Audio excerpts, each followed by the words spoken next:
주포수같이 말씀을 쏟아내시기 때문에 좀 부담을 가지시기 바랍니다.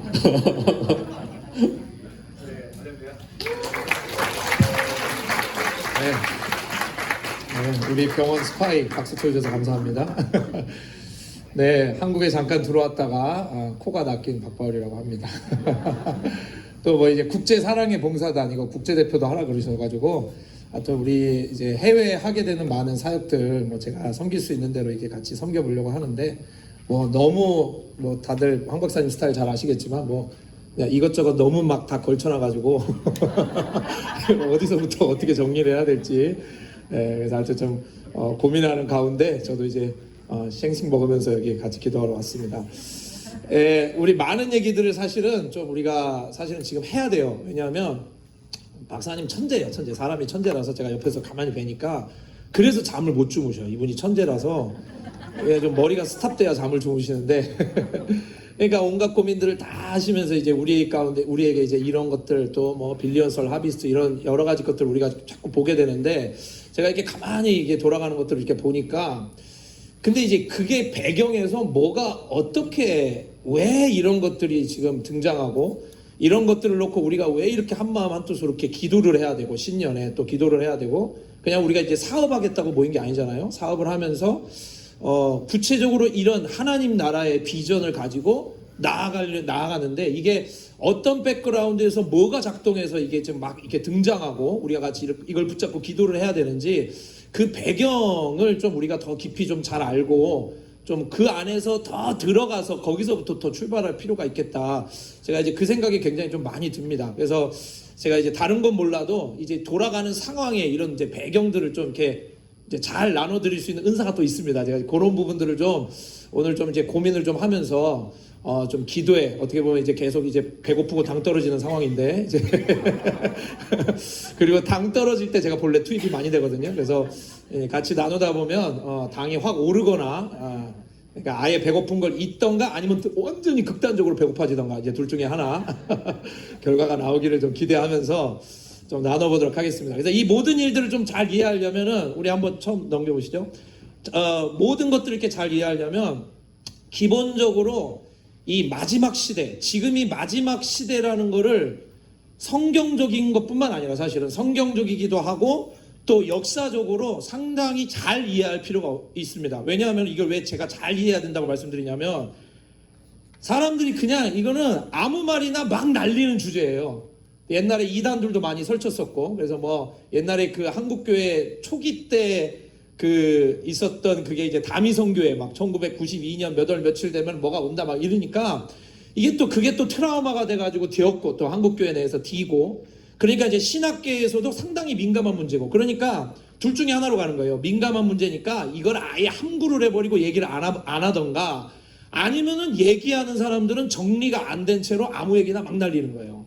이게 아주 혼돈스럽습니다. 이게 게다가 또 여기다 이제 하이라이트를 더 찍은 게 뭐냐면은 이제 코로나 상황 지나면서 이거를 완전히 다 정신이 없어지는 거예요. 사람들이 뭐 살벌하긴 한데 이게 막 무시무시하고 살벌하고 예전에는 상상도 못했던 일이 막 벌어져서 어마어마하다라고 했는데 당장 해석은 안 되고 사람들은 그냥 아무 말이나 뭐 유튜브 또 뒤져보면 이 말 저 말 막 날리고 그러니까 정신이 하나도 없어요. 근데 이 부분에 대해서 우리가 사실은 굉장히 전략적이면서도 역사적이고 또 지금 현 시대적으로 또 성경적으로 정확하게 정리가 되면서 가지 않으면 지금 이 마지막 시대 전 세계적으로 수위로 일어나고 있는 이런 운동들을 우리가 좀 잘 이해하기가 어렵습니다. 사실은요. 하나님께서 막 엄청난 일을 하시고 뭐 영혼들을 막 구원하긴 하는데 그냥 그렇게 단순하게만 볼 게 아니에요. 하나님께서 이 마지막 역사의 끝점을 이끌어가면서 굉장히 이 역사 동안에 뭐 우리 드라마 영화로 얘기하면 뿌려놨던 떡밥들이 있습니다.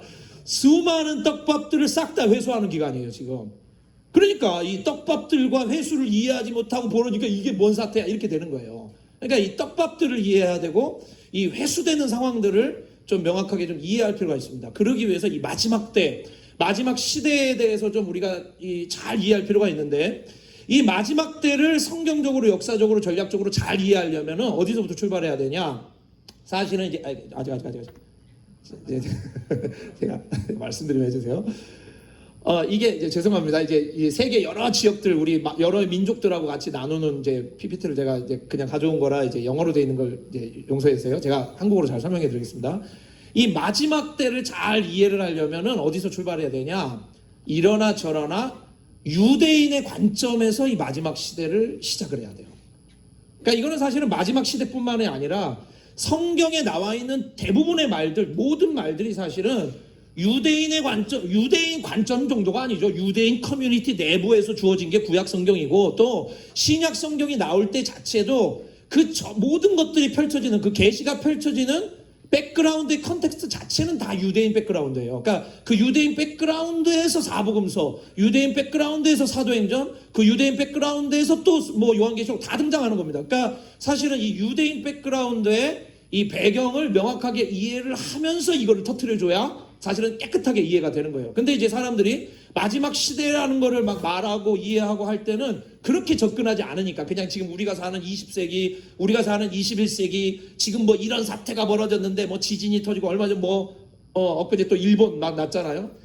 일본 지진도 나도 사람들이 댓글 보면 그냥 우리는 죽었다 깨나도 한반도예요. 한반도 동해안 뭐 이 강원도에 무슨 영향이 있냐 없냐 뭐 그리고 뭐 또 민족주의 막 폭발하시는 분들 뭐 잘됐다 뭐 무슨 뭐 일제 시대의 저주가 또 살아난다 말도 일본만 불행하면 다 행복해하고 막 맨날 이제 이놈의 이제 민족주의에 사로잡혀서 끝까지 못 벗어나는 그냥 그 정도 수준. 이제 그런 게 아니고 그런 이제 사태나 현상들 갖고가 아니라 하나님이 처음부터 이 시대를 보여주시고 시대를 이끌고 가는데 유대인을 택해서 유대인을 통해서 계시를 우리에게 주실 때 이 유대인을 통해서 주어지는 계시 중의 개념에 마지막 때라는 게 있는 거예요. 그냥 우리가 지금 보고 있는 20세기, 21세기 이런 게 아니라 그 사람들 개념에 마지막 때, 마지막 시대라는 게 있는 겁니다. 그래서 성경에 여러 군데서 예를 들면 구약에서도 그렇고 요한계시록에도 그렇고 막 여러 군데서 막 시대가 어땠고 마지막 때가 어땠고 예언이 어땠고 막 무슨 환란이 닥치고 많은 말들이 나오는데 그 많은 말들을 사실 굉장히 통합적으로 이 말들이 그냥 부분적으로 요 말 터지는 게 아니라 이걸 통합적으로 다 엮어가지고 하나의 그림으로 쫙 어떤 뭔가 이 뭐 작가의 관점이라 그래야 되나요? 하나의 관점을 갖고 엮어가지고 쫙 설명하는 분들이 이 경우들이 있는데 그거는 몇 장면이 안 돼요. 부분적인 계시가 아니라 이걸 딱 엮어가지고 하나의 스토리로 하나의 메시지로 정확하게 엮는 부분들이 있는데 그 중에 당연히 대빵이 누구냐? 당연히 예수님입니다. 예수님, 우리의 예수님 무려 Son of God 이분. 그러니까 이분은 다 알고 있고 다 보고 있는데 그거를 다 엮어서 그러니까 자기 안에 체득화가 돼 있는 거예요. 그냥 부분적으로 누가 이 말을 했다 누가 이 말을 했대 이게 무슨 말이야 이런 개념이 아닌 거예요. 예수님은 뭐 구약부터 마지막 때 터지고 있는 모든 이 계시들 많은 사건들 이것들을 이미 다 체화로 알고 계신 분이죠. 그 실체니까 말씀의 실체니까 이걸 다 알고 계신 분이 얘들아 니들이 이런 거 놓치고 있어. 요런 관점으로 봐야 돼. 전체를 다 끄면서 니들이 그냥 요 현상들 팩트가 중요한 게 아니라 이걸 다 엮어나가는 관점이 중요한 거야 라고 말하면서 정리를 해주시는 부분이 있거든요. 근데 이런 부분을 정리를 깨끗하게 잘 해주시는 분이 사실은 예수님이에요. 그러니까 이 성경의 많은 이런 마지막 때에 대한 조명들 중에 특별히 예수님이 직접적으로 이 마지막 때를 설명한 부분이 굉장히 중요합니다. 사실은요. 여러 군데 다 있는데 오늘 시간이 없으니까 그 중에 하나만 살짝만 짚어보면 예를 들면 이런데요. 마태복음 24장 같은데 뭐 마가복음에도 있고 누가복음에도 다 다른 버전으로 돼 있지만 마태복음 24장 같은 장면을 아예 대놓고 왜냐 제자들이 대놓고 물어본 장면이거든요. 이거는요.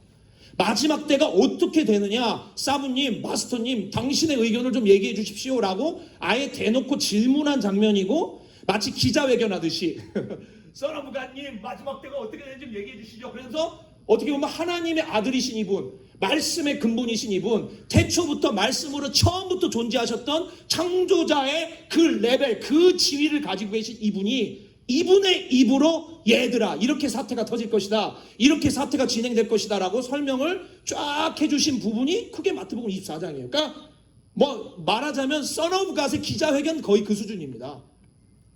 종합 발표를 쫙 해주시는 거예요. 그러니까 이 부분은 한 구절 한 구절 한마디 한마디 그냥 스페이스하고 지나갈 말들이 아니에요. 한 구절 한 구절이 막 후덜덜덜덜 뭐 시대를 결정하고 우리 진행되고 있는 모든 사태를 결정해버리는 엄청나게 후덜덜 되는 상황들의 그 말들의 총집합이거든요.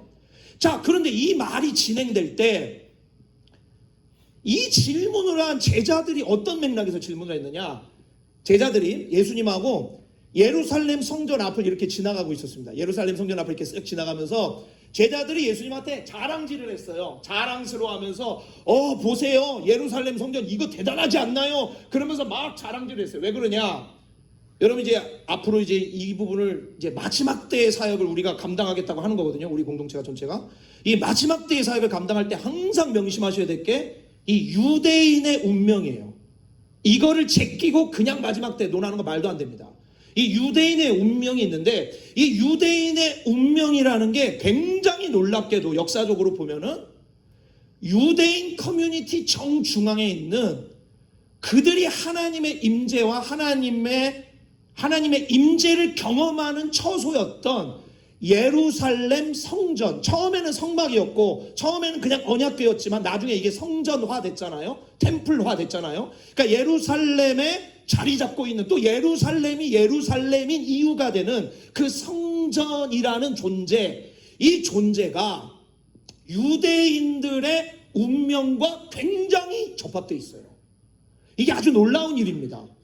그러니까 무슨 얘기냐면은 이 성전이라는 거에 하나님께서 자기의 임재를 두기로 작정을 하셨고, 그래서 예루살렘 성전이라는 게 작살이 나면 유대인 공동체가 해체되는 거예요. 그래서 여러분 북이스라엘 남유다 망할 때를 기억하시죠? 얘네들이 우상 숭배를 많이 했어요. 이방 것들 막 들어와가지고 엉망진창으로 하다가 아예 북이스라엘은 그냥 바알신 숭배 센터가 돼버리고, 나중에 그거랑 연결돼가지고 남유다는 그것도 엮여서 결국에는 예루살렘에도 우상 다 들어가고 그랬는데, 그때 벌어진 결정적인 사건, 북이스라엘 공동체 완전히 작살나고 남유다 공동체 완전히 작살날 때 벌어지는 결정적인 사건이 뭐냐? 외부의 제국 세력들이 이스라엘에게 딱 들어오면서 이 성전을 박살내는 거예요. 핵심은 요거를 딱 박살을 내니까 그때가 기점입니다. 요때가 딱 기점이 돼서 유대인 공동체가 해체되면서 박살이 나면서 흩어져 가는 거예요. 그 다음에 이제 포로로 잡혀가는 겁니다. 바벨론 포로 잡혀가고 아수리인들한테 유린당하고, 그래서 사마리아 지역 무슨 북이스라엘 지역들은 다 결혼해가지고 그냥 혼혈돼버려서 유대인들한테 막 개무시당하는 애들이 돼버리고 어쨌든 이렇게 되는 거예요. 핵심은 예루살렘 성전의 박살인데 그렇게 된 경위도 있지만 어쨌든 결정적인 계기를 말씀드리는 거예요. 그러니까 이 예루살렘 성전이 무너지면 이스라엘 공동체는 해체됩니다. 해체돼가지고 포로로 잡혀가는데 얘들이 가가지고 이제 회개를 하죠. 회개를 해서 우리 잘못했어요, 개판 쳤어요, 우상 숭배했어요, 이러면 안 되는데 막 그러면서 깨달으면서 돌아오면서 부흥을 하는 게 그게 느헤미야예요. 지금 우리가 느헤미야 부르짖는데 그게 뭔 의미인지 좀 알고 부르짖어야 됩니다. 그게 이제 느헤미야고 뭐 에스라고, 그래서 이 포로로 잡혀갔던 사람들이 돌아오면서 돌아와가지고 이들이 막 노력하는 게 뭐예요? 노력하는 것도 내용이 똑같아요. 예루살렘 성전 재건입니다. 성벽을 재건하고, 그러니까 그게 박살나고 포로가 되고, 포로가 돼서 회개해서 돌아온 다음에 이것을 회복하는 게 뭐냐면 예루살렘 성전과 요거를 다시 회복하는 거예요. 그러니까 이거를 회복해 놓은 게 이제 두 번째 성전인 거죠. 예루살렘 두 번째 성전인 건데, 자, 예수님하고 예루살렘 성전 앞에 이렇게 쭉 지나가면서 제자들이 자랑질을 아까 했다 그랬잖아요. 그 자랑질을 한 게 요거예요. 요거. 이게 자기네가 예루살렘 성전이 무너져가지고 포로가 돼가지고 엉망이 됐는데, 결국에 뭐 이 자랑질의 내용이 그러니까 뭐겠어요? 회개했다 이거지. 아유, 회개했어요. 옛날 개판 쳤는데 이런 식으로 더 이상 안 하고 우리가 다시 회복하고 돌아오고 해서 보세요, 이 예루살렘 성전 다시 싹 다 복원시켜 놨잖아요. 다 복원시켜 놨으니까 우리의 회개한 징표, 얼마나 어마합니까? 다시 하나님의 임재가 있고 뭐 등등등. 이거 자랑한 거죠. 사실은 이거 자랑을 딱 하니까, 저는 성경에서 예수님이 되게 좋은 게 사랑이 많고 인자고 그래서가 아니라 예수님이 독설이 장난이 아니에요. 여러분, 예수님의 성품을 진짜 이해하려면 예수님의 욕을 좀 잘 이해하셔야 됩니다. 예수님 사역의 거의 4분의 1이 욕이에요. 거의 욕. 좋은 얘기보다 욕이 훨씬 많아요. 그리고 뭐 애들 뭐 독사의 자식, 뭐 회칠한 무덤, 뭐 우리 요새 현대어로 번역하면 개새끼 소새끼 나온 거예요. 아예 내용이 막 욕을 하는데, 이 장면에서도 제자들이 막 이렇게 자랑질을 하고 우리 이스라엘 대단하지요, 회개를 했지요. 그러면 좀 이거 회개를 했구나 막 격려해 주면 되잖아요. 여기다가 완전 독설 중에 이런 독설이 없어요. 뭐라고 난리냐? 여기에 약간 자랑질을 했다, 표현으로도 쇼잉업을 했다는 식으로 표현되어 있어요. 마태복음 24장 초반에. 막 자랑질하고 엄청나지요 라고 하니까 예수님이 딱 거기다 얘기하기를 24장 1절 2절 3절 나중에 잘 보세요. 넘어가면서 뭐라 그러냐? 요거 싹 다 무너질 거야. 애들 막 자랑하니까 돌 위에 돌 하나도 남지 않고 싹 다 무너질 거야. 이때가 대략 30년경, 서기 30년경인데 아니나 다를까 진짜로 나중에 한 40년 정도 지나서 AD 70년에 로마 군대 쳐 들어와서 이 예루살렘 성전 이거 진짜로 문자 그대로 박살내서, 그리고 또 AD 70년에 로마 군대가 쳐 들어와 가지고 예루살렘 성전을 이렇게 박살을 내니까 어떻게 돼요? 제가 아까 말씀드린 것처럼 똑같아요. 또 박살내니까 흩어지는 거예요. 예루살렘 성전이 박살나니까 흩어지는 거예요. 그러니까 이거를 유대인들은 알고 있어요. 이미 경험해서 알고 있어서 요거 박살난다는 게 무슨 얘기냐? 자기 공동체에 한 번 더 해체를 의미한다는 거를 알고 있는 거예요. 이거를. 그러니까 이게 독설 중에 그냥 보통 개인적인 욕 수준이 아니에요. 이거는 돌 위에 돌 나라라고 싹 다 무너지게 될 것이다. 무슨 얘기냐? 이스라엘 공동체 한 번 더 박살날 거야. 이 얘기입니다. 이 얘기를 알아듣는 거예요. 유대인들은. 한 번 더 박살날까? 그랬더니 제자들이 완전 폭풍 충격, 완전 충격, 막 이 거의 아노미 상태, 완전 충격에 빠져서 멘붕 상태에 빠져서 질문하기 시작한 게 24장의 컨텍스트입니다. 그 질문 내용이 그러니까 뭐냐? 그러니까 얘네들의 개념에서는 무너졌는데 바벨론 포로 잡혀 갔다가 왔는데 회복을 했는데 이거 또 무너진다 그래? 이게 또 무너지면 이건 무슨 얘기냐? 이거는 마지막이야. 이게 얘네들의 개념이에요. 이러면 이건 진짜 막장이다.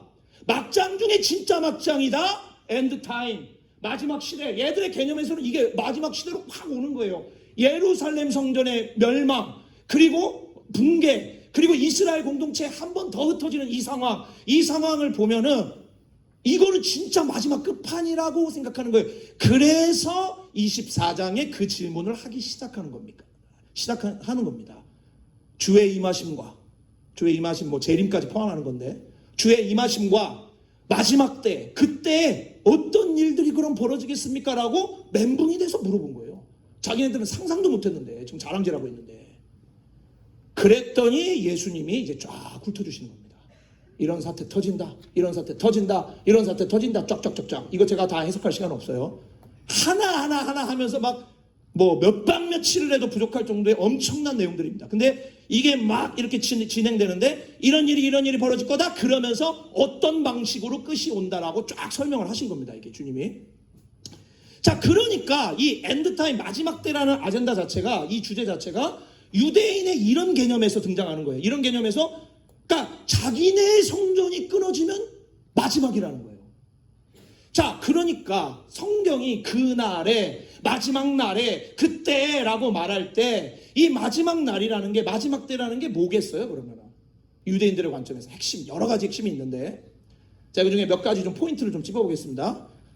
첫 번째 보면 이 사람들의 관점에서는 제일 중요한 게 뭐냐면, 이게 유대인 공동체로부터 하나님이 역사하시는 게 끝나는 거가 너무너무 충격적인 거예요. 얘네들한테는. 수천 년 동안 여호와는 우리의 하나님, 그리고 뭐 아수르 제국, 바벨 제국, 이집트 제국 애들이 막 나올 때 저 우상을 숭배했던 저 페이건들, 저 이교도들, 저들과 같이 하냐고, 우리는 구별된 백성이다, 선택된 백성이다 이러고 왔잖아요. 한우에 간 것도 아니고. 그리고 그 정체성을 엉망진창으로 만들었을 때 포로로 잡혀가니까, 그게 아니라 다시 회복하고 왔다면 더 특별한, 더 구별된, 더 성별된 이스라엘 이래야 될 것 같잖아요. 근데 주님이 이거를 다시 또 해체시키겠다 그러니까, 또 무너뜨리겠다 그러니까 마지막인데, 이 마지막이라는 게 뭐냐면 유대인을 집중하던 하나님의 역사가 이방인 쪽으로 넘어가게 되는 그 사태를 말하는 거예요. 그러니까 유대인의 시대였는데 이게 이방인들의 시대가 시작됐다, 이렇게 말할 때 이거를 막판이라고 그러는 겁니다. 우리가 마지막 시대라고 얘기할 때 그 의미는 여러 상황에서 의미가 다르게 등장하는데, 굉장히 중요한 의미는 뭐냐면 이게 성경에 그대로 나온 표현이에요. 사복음서에 실제 나온 표현이고, The times of the Gentiles, 이방인들의 시대. 그 얘기는 무슨 얘기냐? 상상도 못했던 시리아 지역 사람들, 상상도 못했던 저 갈라디아 지역의 사람들, 로마 제국의 신민들, 헬라인들, 유럽 사람들, 그 다음에 러시아 사람들, 뭐 심지어 더 가서 어디서 굴러먹다 온지 알 수도 없는 이놈의 한국인들, 한국인들, 뭐 중국인들 어디 뭐 우리는 뭐예요? 우리는 진짜 이 성경적인 관점에서 보면 진짜 씨앗도 없는 인간들이에요. 이거 오소 오는 사람들이야. 기원을 따져가면 어디겠어요? 기원을 따지고 우리의 기원은 어딜까? 우리의 조상은 단군, 그건 우리끼리 그냥 하는 얘기고, 우리의 조상 결국은 뭐냐? 결국에는 바벨탑이에요. 바벨탑에서 하나님을 반역을 했는데, 하나님을 대적을 했는데, 그거를 하나님이 너무 심각하다고 생각하셔서 하나님이 직접 내려와서 깨신 사건이잖아요. 여러분, 성경 전체에서 하나님이 직접 내려오셔서 하나님이 직접 역사 속에서 일 처리하는 거 몇 개나 되냐고요. 하나님 보통 그렇게 안 하세요. 사자들을 보내죠. 천사들을 보내죠. 메신저들을 보내서 경고를 하고 말을 하고 이렇게 할 거야, 이렇게 할 거야. 어떤 일들을 하고 또 막 제국을 쓰던가 해서 어떤 정치적인 사회적인 변화를 일으키시지, 하나님의 존재 자체가 직접 내려와서 예수가 임마누엘로 오신 그거 말고 하나님의 존재가 직접 내려와서 인간의 역사 속에서 일처리하는 사건 진짜 드뭅니다. 바벨탑 사건을 무시할 수가 없는 거예요. 그래서 이것도 나중에 생각을 많이 해야 됩니다. 바벨탑 사건을 와가지고 하신 게 뭐냐? 언어를 흩어버렸어요. 언어를 흩어서 나는 게 뭐냐? 민족들이 다 흩어지게 만들었다고요. 그래서 이 사람들이 어디로 가? 동쪽으로 많이 가다 보면 눈 째진 인간들도 나오기 시작하는 거예요. 가고 남쪽으로 가고 시커먼 애들도 생기고, 북쪽으로 가 뭐 하얀 애들도 생기고, 민족들이 갈라지고 랭귀지가 갈라지고 하면서 전 세계로 막 흩어지는데, 이 흩어지게 된 사람들, 이 사람들은 결국에는 기원을 따져보면 그냥 바벨탑이에요. 복잡한 얘기할 거 없어요. 근데 이 바벨탑을 기원으로 두지 않는 단 하나의 민족이 있었으니 그게 유대인 족속이 된 거예요. 나중에 거기서 흩어진 게 아니라 거기서 아브라함 한 명만 뺀 거예요.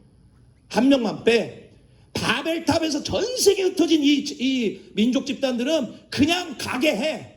하나님이 포기한 건 아니에요. 순서대로 할 건데 일단은 다 가게 하고, 일단은 이 세상을 지배하는 이 제국적 힘, 그래서 성경에 자꾸 제국과 이런 정치적인 이방의 힘들이 나오는 거예요.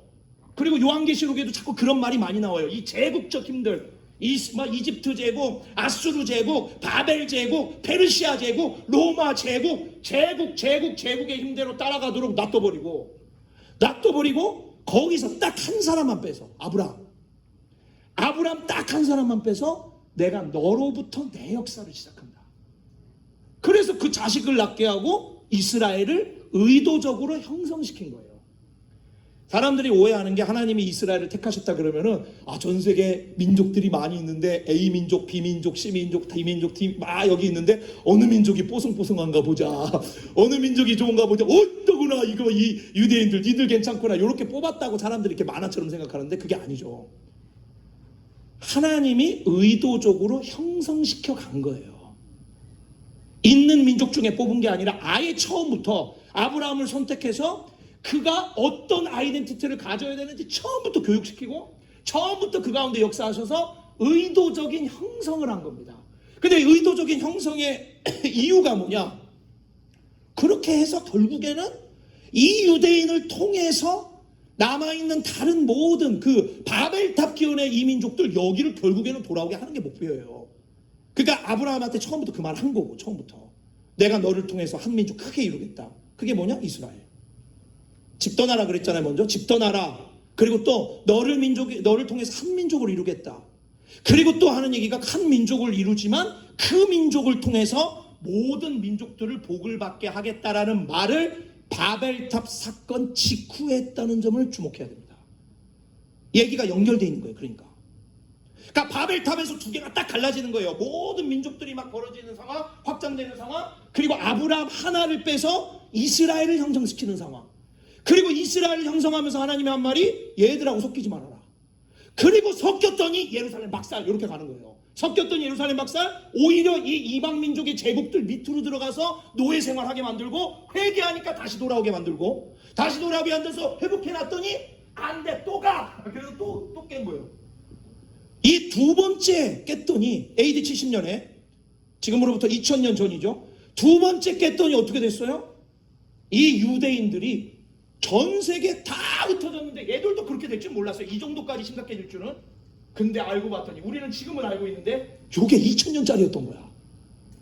옛날에는 짧았거든요. 잠깐 갔다 왔는데 이렇게 이게 심각한 수준으로 지난 2000년의 역사를 관통하면서 전 세계를 다 흩어질 줄은 몰랐던 거예요. 이거를. 그러면서 뭐가 됐냐? 유대인의 시대가 완전히 끝난 건 아니고요. 제 얘기를 끝까지 들으셔야 돼요. 일시정지. 이게 가장 정확한 표현입니다. 유대인의 그러니까 포즈 상태예요. 포즈 상태. 유대인의 시간표 찍찍찍찍찍 시간이 가는데 유대인의 시간이 가는 게 일시정지 상태로 딱 멈추고 그 멈춘 상태로 이제 뭐가 벌어지느냐? 이방인들 이 전혀 생각하지도 못했던 언약에 완전히 제외되어 있었고 절대 섞여서는 안 된다고 하는 그 이방인들이 이제 하나씩 돌아오기 시작하는 거예요. 아, 이게 충격적인 사건. 이것도 초기에 유대인들이 받아들이지 못해서 심지어 베드로까지도 받아들이지 못해가지고 하나님이 막 보자기 보여주면서 막 꿈에 기억나시죠? 고넬료를 가서 이방인인데 이 고넬료를 가서 복음을 전하는 이 과정 속에 그냥 해도 되는데 일부러 하나님도 퍼포먼스 해주시는 거예요. 막 그 꿈으로 보여주면서 이거 먹어라. 근데 베드로가 이제 머리가 커서 말대답을 안 해. 옛날에는 말대답 안 했거든요. 근데 말대답을 내가 이런 거 먹는 애인 줄 아세요? 그러니까 먹으려면 먹어. 막 이거 3번 하고 나서 그러니까 바깥에 애가 똑똑똑 문 열어주세요. 그래서 와서 쫓아가 봤더니 이방인이야. 말씀 뭐야? 뭔 상황이야? 그냥 하고 싶으면 해. 원래 하던 말 해. 원래 하던 말 하니까 모임 중에 성령이 터지기 시작한 거예요. 모임 중에 오순절 사건과 똑같은 일이 벌어져. 이거 무슨 얘기냐? 넘어간다 이거예요. 핵심은. 유대인 공동체로 안 끝난다 이제. 이제 완전히 시대가 바뀌었다. 이방인의 시대가 시작됐다. 그러니까 여러분 이 이방인의 시대라는 게 이걸 뭘 이해해야 되냐면요. 하나님이 기름 붓고 하나님이 사용하시고 하나님이 역사를 전진케 하는 주역을 교체시킨 거예요. 유대인을 그렇게 한 건데 지금은 리더가 누구냐? 이방인입니다. 유대인들이 리더가 아니에요. 지금은요. 그건 옛날에 끝났고 나중에 올 텐데 그러나 지금 현재 스코어는 지난 2000년 동안 막 마지막 때가 벌어지는데 이 2000년에 벌어진 모든 것의 가장 중요한 특징이 뭐냐면 리더십이 이제 이방인들인 거예요. 감동이 안 오시나 봐 이게. 저는 이게 너무너무 소름 돋습니다. 왜? 아, 우리가 뿌리도 없는 사람인 걸 내가 알기 시작하니까. 한국 사람들 우리는 뭐 우리가 잘났다고 막 그러고 어떤 분들은 또 한국은 제2의 예루살렘이다 이런 말도 안 되는 얘기들 막. 그러니까 민족주의의 끝판왕. 아니 전 세계 얼마나 많은 민족들이 있는데 아, 우리를 써주시는 게 감사하죠. 그나마. 그리고 한국교회를 쓰시는 시기도 이제 거의 끝점입니다. 제가 이런 말, 저도 한국 사람으로서 그런 말 하기 싫지만 제가 역시 전 세계 돌아가는 상황들을 이렇게 보면은 이게 끝점이라는 게 너무 많이 느껴져요. 한국을 하나님께서 집중적으로 쓰시는 기간이 있는데 지금 그거에 거의 마지막 끝점 세대로 우리가 모인 거예요.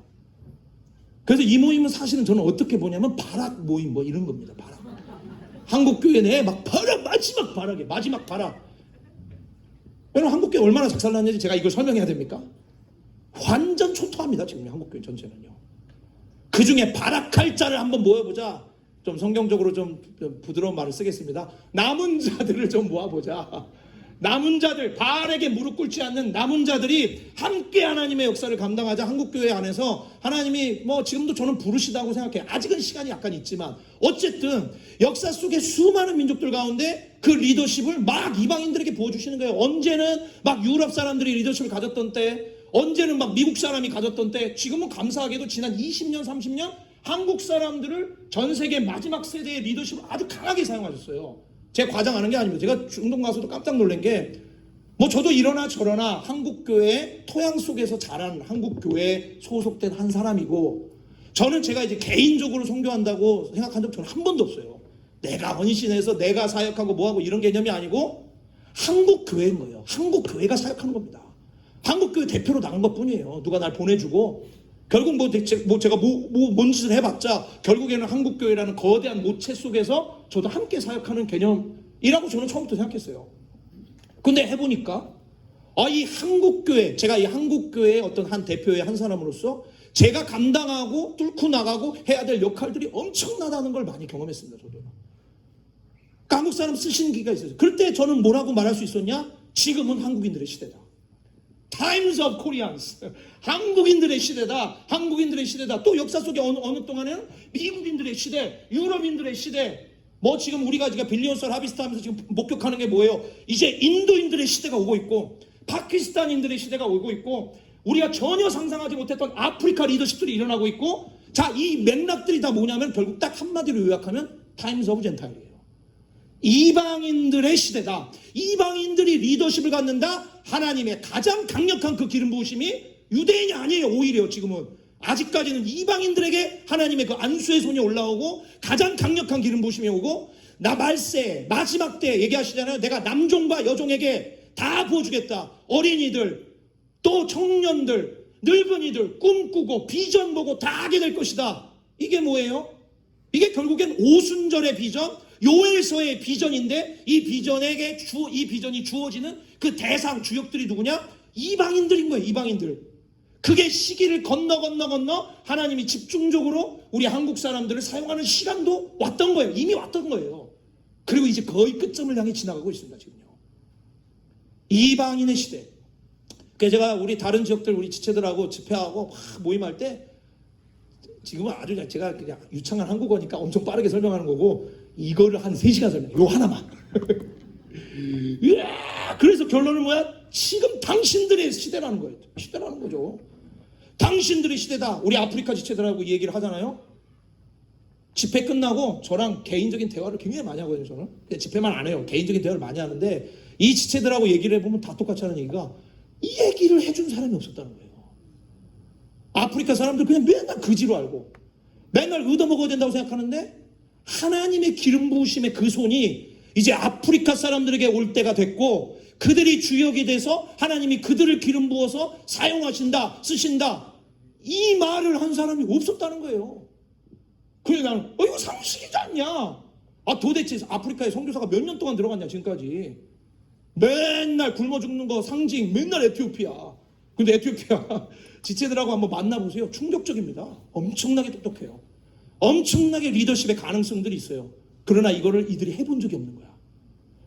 그러나 이게 경제적인 거나 시스템 면도 있어요. 그렇지만 저는 더 중요하다고 생각하는 게 뭐냐면은, 하나님의 시대적 영적 기름 부으심의 그 리더십의 맛을 모르는 거야 아직은. 근데 그게 이제 되고 있는 거예요 지금. 저는 그렇게 보입니다. 뭐 다른 여러 가지로 표현할 수 있겠는데, 우리 빌리언스 하비스트 운동을 저는 그렇게 보입니다. 그 초점으로 보이는 거예요. 이방인들의 시대, 마지막 이방인들의 시대. 전 지구적인 몇몇 이 경제적으로 우수했던 유럽, 미국, 또 한국도 경제적으로 엄청나게 탑국가고, 지금 전 세계에서 이 탑국가의 그 수준뿐만 아니라 사람들이 다 가난하다, 제3세계다, 저들에게 도움이 필요하다, 정치적으로 덜 개발됐다, 경제적으로 아직도 개발이 안 됐다, 만나보고 교제해보면 멘탈이 글러먹었다, 게으르다, 다 그렇게 평가하고 있는 나라 사람들. 여전히 그 평가는 긍정적이지가 않아요.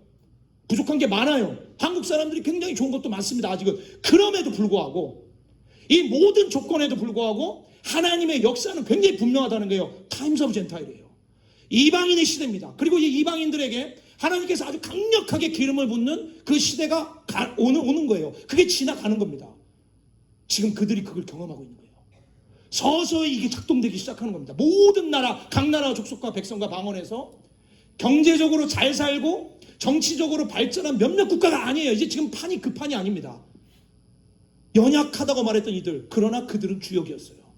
그들이 깨닫는 게 늦었을지언정 지난 2000년 동안 지연된 것도 억울해 죽겠는데, 저는요, 제가 한국 사람으로서 난리를 피는 이유가 있어요. 여러분 이 비유 아시죠?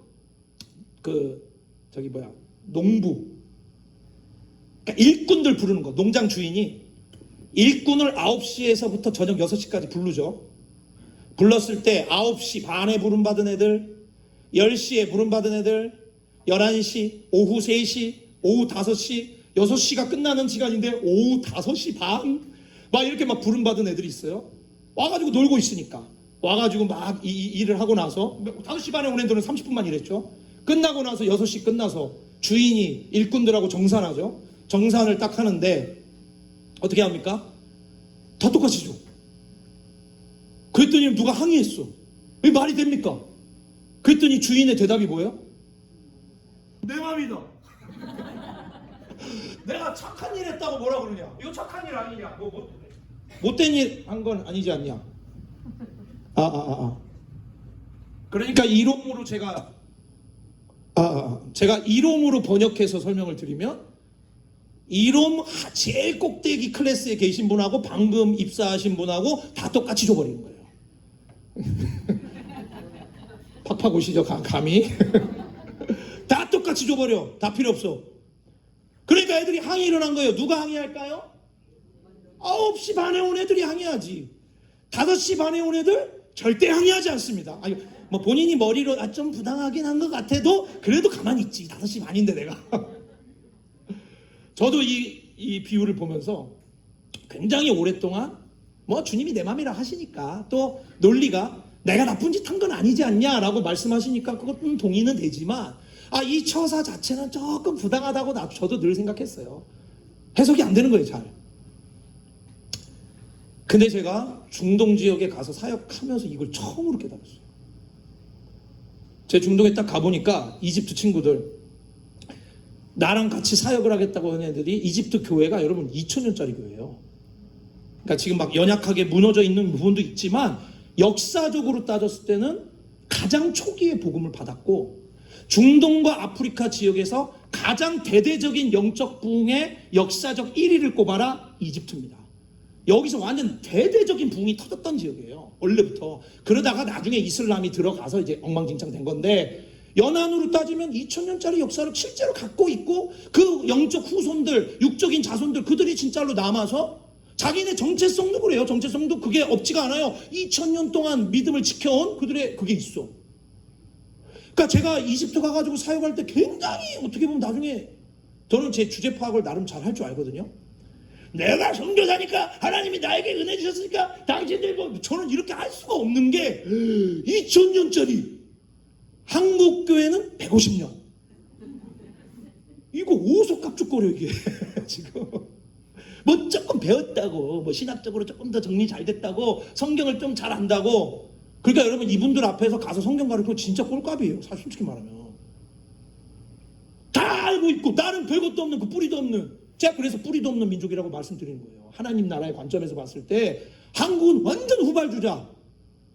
근데 어느 날 제가 이 대화를 하면서 같이 기도를 하면서, 그러니까 제가 깨갱하면서 같이 손잡고, 그래도 우리 같이 기도해야 된다, 기도를 하는데, 또 저를 통해, 저와 함께한 한국 사람들을 통해 막 하나님이 역사하는 게 보여요. 의도하지 않았는데 진짜 막 역사하는 거예요. 갑자기 어느 날 갑자기 제가 깨달았어요. 내가 5시 반이었던 거야.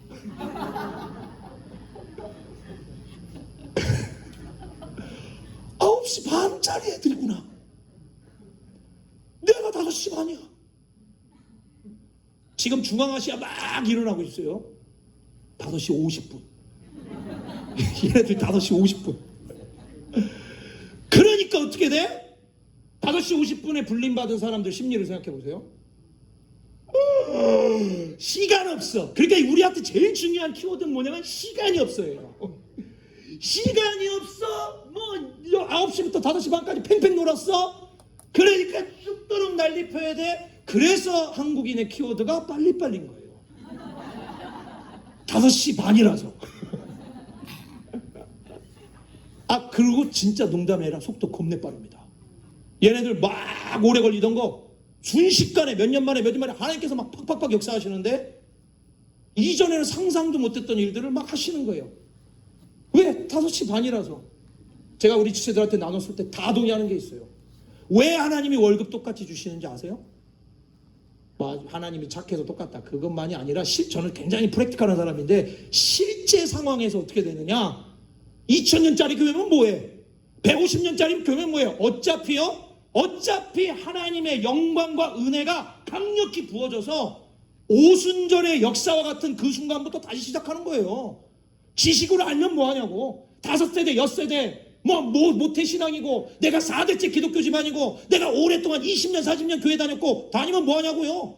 어차피 성령의 임재 속에 그가 그 사람의 심령을 다루시고, 이 사람을 굴복하게 만들고, 이 사람의 심령을 막 타오르게 만들고, 그 속에서 성령의 기름 부으심으로 어차피 다 리셋되는 거예요. 이 자리도 마찬가지입니다. 아무리 어떤 히스토리 어떤 현재 상황에서 그 기름 부으심을 따라 못 움직여? 닭광입니다. 어차피 닭광이에요.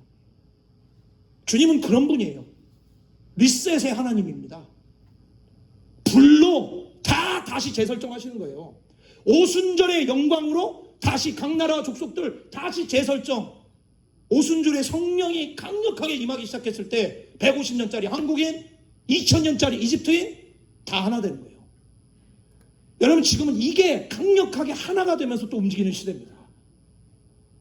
이걸 알아야 되는 거예요. 그러니까 우리가 이런 것들을 이제 앞으로 이제 교육화 할 겁니다.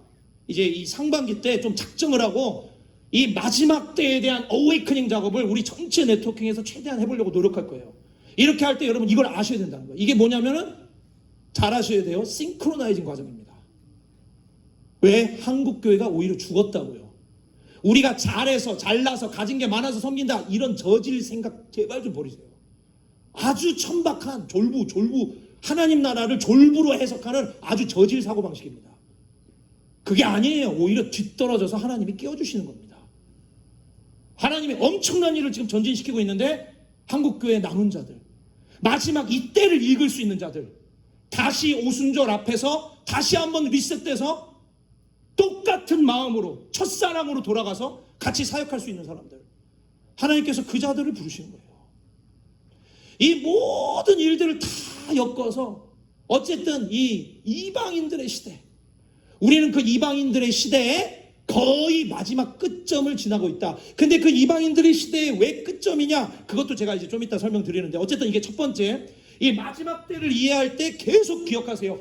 이방인들의 시대, 이방인들의 시대, 이방인들을 기름 붓는 시대. 또 타이밍은 다르지만 각 민족들을 하나님께서 불러주시는 타이밍은 다르지만 그 다른 타이밍 속에서 마지막 때 함께 다 동기화시켜서 같은 비전, 같은 마음으로 사역을 뛰게 하시는 바로 그 하나님. 이 마지막 때를 지시하시고 이끌어 가시는 하나님, 그런 분이십니다. 이방인의 때, 여러분 절대 잊지 마세요. 이방인의 시대. 그리고 이 이방인의 시대도 끝이 올 거예요. 그 좀 이따 설명하고, 두 번째 요소가 하나 있는데 넘겨보시면, 요거는 조금 어려운 얘기라 자세히는 설명 못 드리지만 우리 상반기 집중 훈련할 때 아주 자세히 설명을 드리겠습니다. 마지막 때는 역사적으로 신학적으로 다 묶어서 어떻게 해석해야 되냐면, 로마 제국과, 여기 이제 그게 쓰인 거예요. 로만 엠파이어, 로마 제국과 그 다음에 its derivative, 이게 무슨 말이냐면 그것의 파생물, 로마 제국과 그것의 파생물의 시대인 걸 좀 알아야 됩니다. 자, 이게 무슨 말이냐? 사람들은 우리는 지금 지난 2000년 전에 예수님이 죽으시고 부활하셔서 어떤 일이 벌어졌는데 그 뒤에 어떤 사건 벌어진다고 우리는 이렇게 그냥 이해하고 있는데, 하나님은 스케일이 커요. 그래서 하나님의 호흡에서는 예수님이 이 땅에 오시고 죽으시고 그 다음에 부활하신 그 순간부터 마지막 예수님께서 다시 오시는 이 전체 기간 전체가 호흡으로, 하나님의 호흡으로 볼 때는 그냥 한 호흡이에요. 이 한 호흡이고, 그래서 2000년 지난 2000년 전체가 제가 마지막 시대라고 계속 얘기하는 겁니다. 지금 20세기 21세기가 아니라 2000년 전체를 하나님께서 마지막 시대로 구성하는데, 이 마지막 시대를 구성하는, 놀랍게도 정치적인 환경이라는 게 통일된 게 뭐냐면, 우리는 다 다르다고 생각하지만 하나님의 관점에서는 이게 싹 다 로마 제국인 거예요. 싹 다 로마 제국, 혹은 그 로마 제국의 파생물. 자, 이게 무슨 말이냐? 다니엘서를 보면 여러분, 인간의 역사 전체를 관통하면서 가장 빠르게, 가장 단순하게 설명한 게 사실은 다니엘서예요. 대부분의 성경들은 어느 시대, 여기 시대, 여기 시대, 여기 시대 이렇게 설명을 하는데, 이거를 다 관통해서 하나의 장면으로 딱 보여주고 있는 게 이제 다니엘서인데, 이 다니엘서에 보면 유명한 그 이제 꿈이 나옵니다. 아시는 분들 계시죠? 왕이 동상을 봤어요. 근데 머리통이 금이고 가슴이 은이고, 여기가 이 배때기가 이제 동이고, 금은 동, 금메달, 동메달. 그 다음에 다리가 철이고, 그 다음에 다섯 번째 부분이 중요해요. 요 발이 뭐냐면 철하고 흙이 섞여 있는 게 나와요. 그러니까 금, 은, 동, 그 다음에 철, 그 다음에 철하고 흙하고 섞인 발, 이게 딱 떠 있는데 이게 뭐다냐라고 했는데, 그 환상에서 어떤 돌이 하나 뜹니다. 사람의 손으로는 닿지 않는 돌이 하나 딱 뜨더니 이 돌이 동상을 박살내버리는 거예요. 동상을 완전 쳐버리는데, 쳐버려서 이게 막 다 흩어지는데, 흩어져서 태산을 이루면서 끝내더라. 그러면서 나오는 표현이 뭐냐면, 요 뜬 돌이 마지막 이루게 될 바로 그 왕국, 우리로 표현하면은 더 킹덤이에요. 바로 그 나라, 그 하나님의 나라, 요거를 얘기하는 거고, 요 금, 은, 동, 여기 나가는 게 뭐냐면, 표현이 어떻게 되어 있냐면은 다 킹덤으로 표현되어 있어요. 똑같습니다. 킹덤, 첫 번째 킹덤, 두 번째 킹덤, 세 번째 킹덤들이 옛날에 있어 왔는데, 바로 그 킹덤, 더 킹덤이라는 게 떠서 이거를 박살내면서 역사를 끝낸다, 요렇게 표현이 돼 있어요. 이거를 그냥 보기만 했는데, 왕이 다니엘이 와서 내용이 뭔지까지 포함해서 해석까지 싹 다 풀어주는데, 이거는 토론을 할 필요도 없는 게 아예 성경의 해석까지 다 해놨어요. 다니엘서를 보면 뭐라고 해석해놨냐? 이 금은 바벨론 제국입니다. 그 은은 그 다음 제국입니다. 동은 그 다음 제국입니다. 그리고 철도 그 다음 제국입니다. 그리고 이 철과 흙이 섞인 것은 비슷하게 가지만 또 다른 것과 섞였지만 또 합하지 않은 뭔가입니다. 이렇게 해석을 해놨어요. 그걸 역사적으로 우리가 쫙 보면은 이게 실제로 바벨론 제국, 뭐 페르시아 제국, 그리스 제국 막 가는데, 이 철이 결국엔 어디냐? 로마 제국이에요. 이 다리통이 로마 제국이에요. 로마 제국. 근데 이 돌이 깰 때 어디를 깨느냐? 사람들이 이 환상을 자세히 안 본 사람들은 어떻게 해석하냐면은 그냥 몸통을 깼다고 생각해요. 성경 잘 보세요. 이 돌이 어디를 깨냐면 발을 깨요. 여기를 깨는 게 아니라, 보통은 진짜 깬다 그러면 머리통을 깨야 될 거 아니에요. 머리나 심장을 깨야 되는데, 그게 아니라 지나왔던 역사의 제국들이 있으나 이 돌은 마지막 제국을 깨는 거예요. 마지막 제국을 깨서 발을 깨는데, 이 발을 딱 깨니까 전체가 다 날아가는 거예요. 이렇게 끝납니다. 그러니까 제일 중요한 게 뭐냐면 요 발이에요.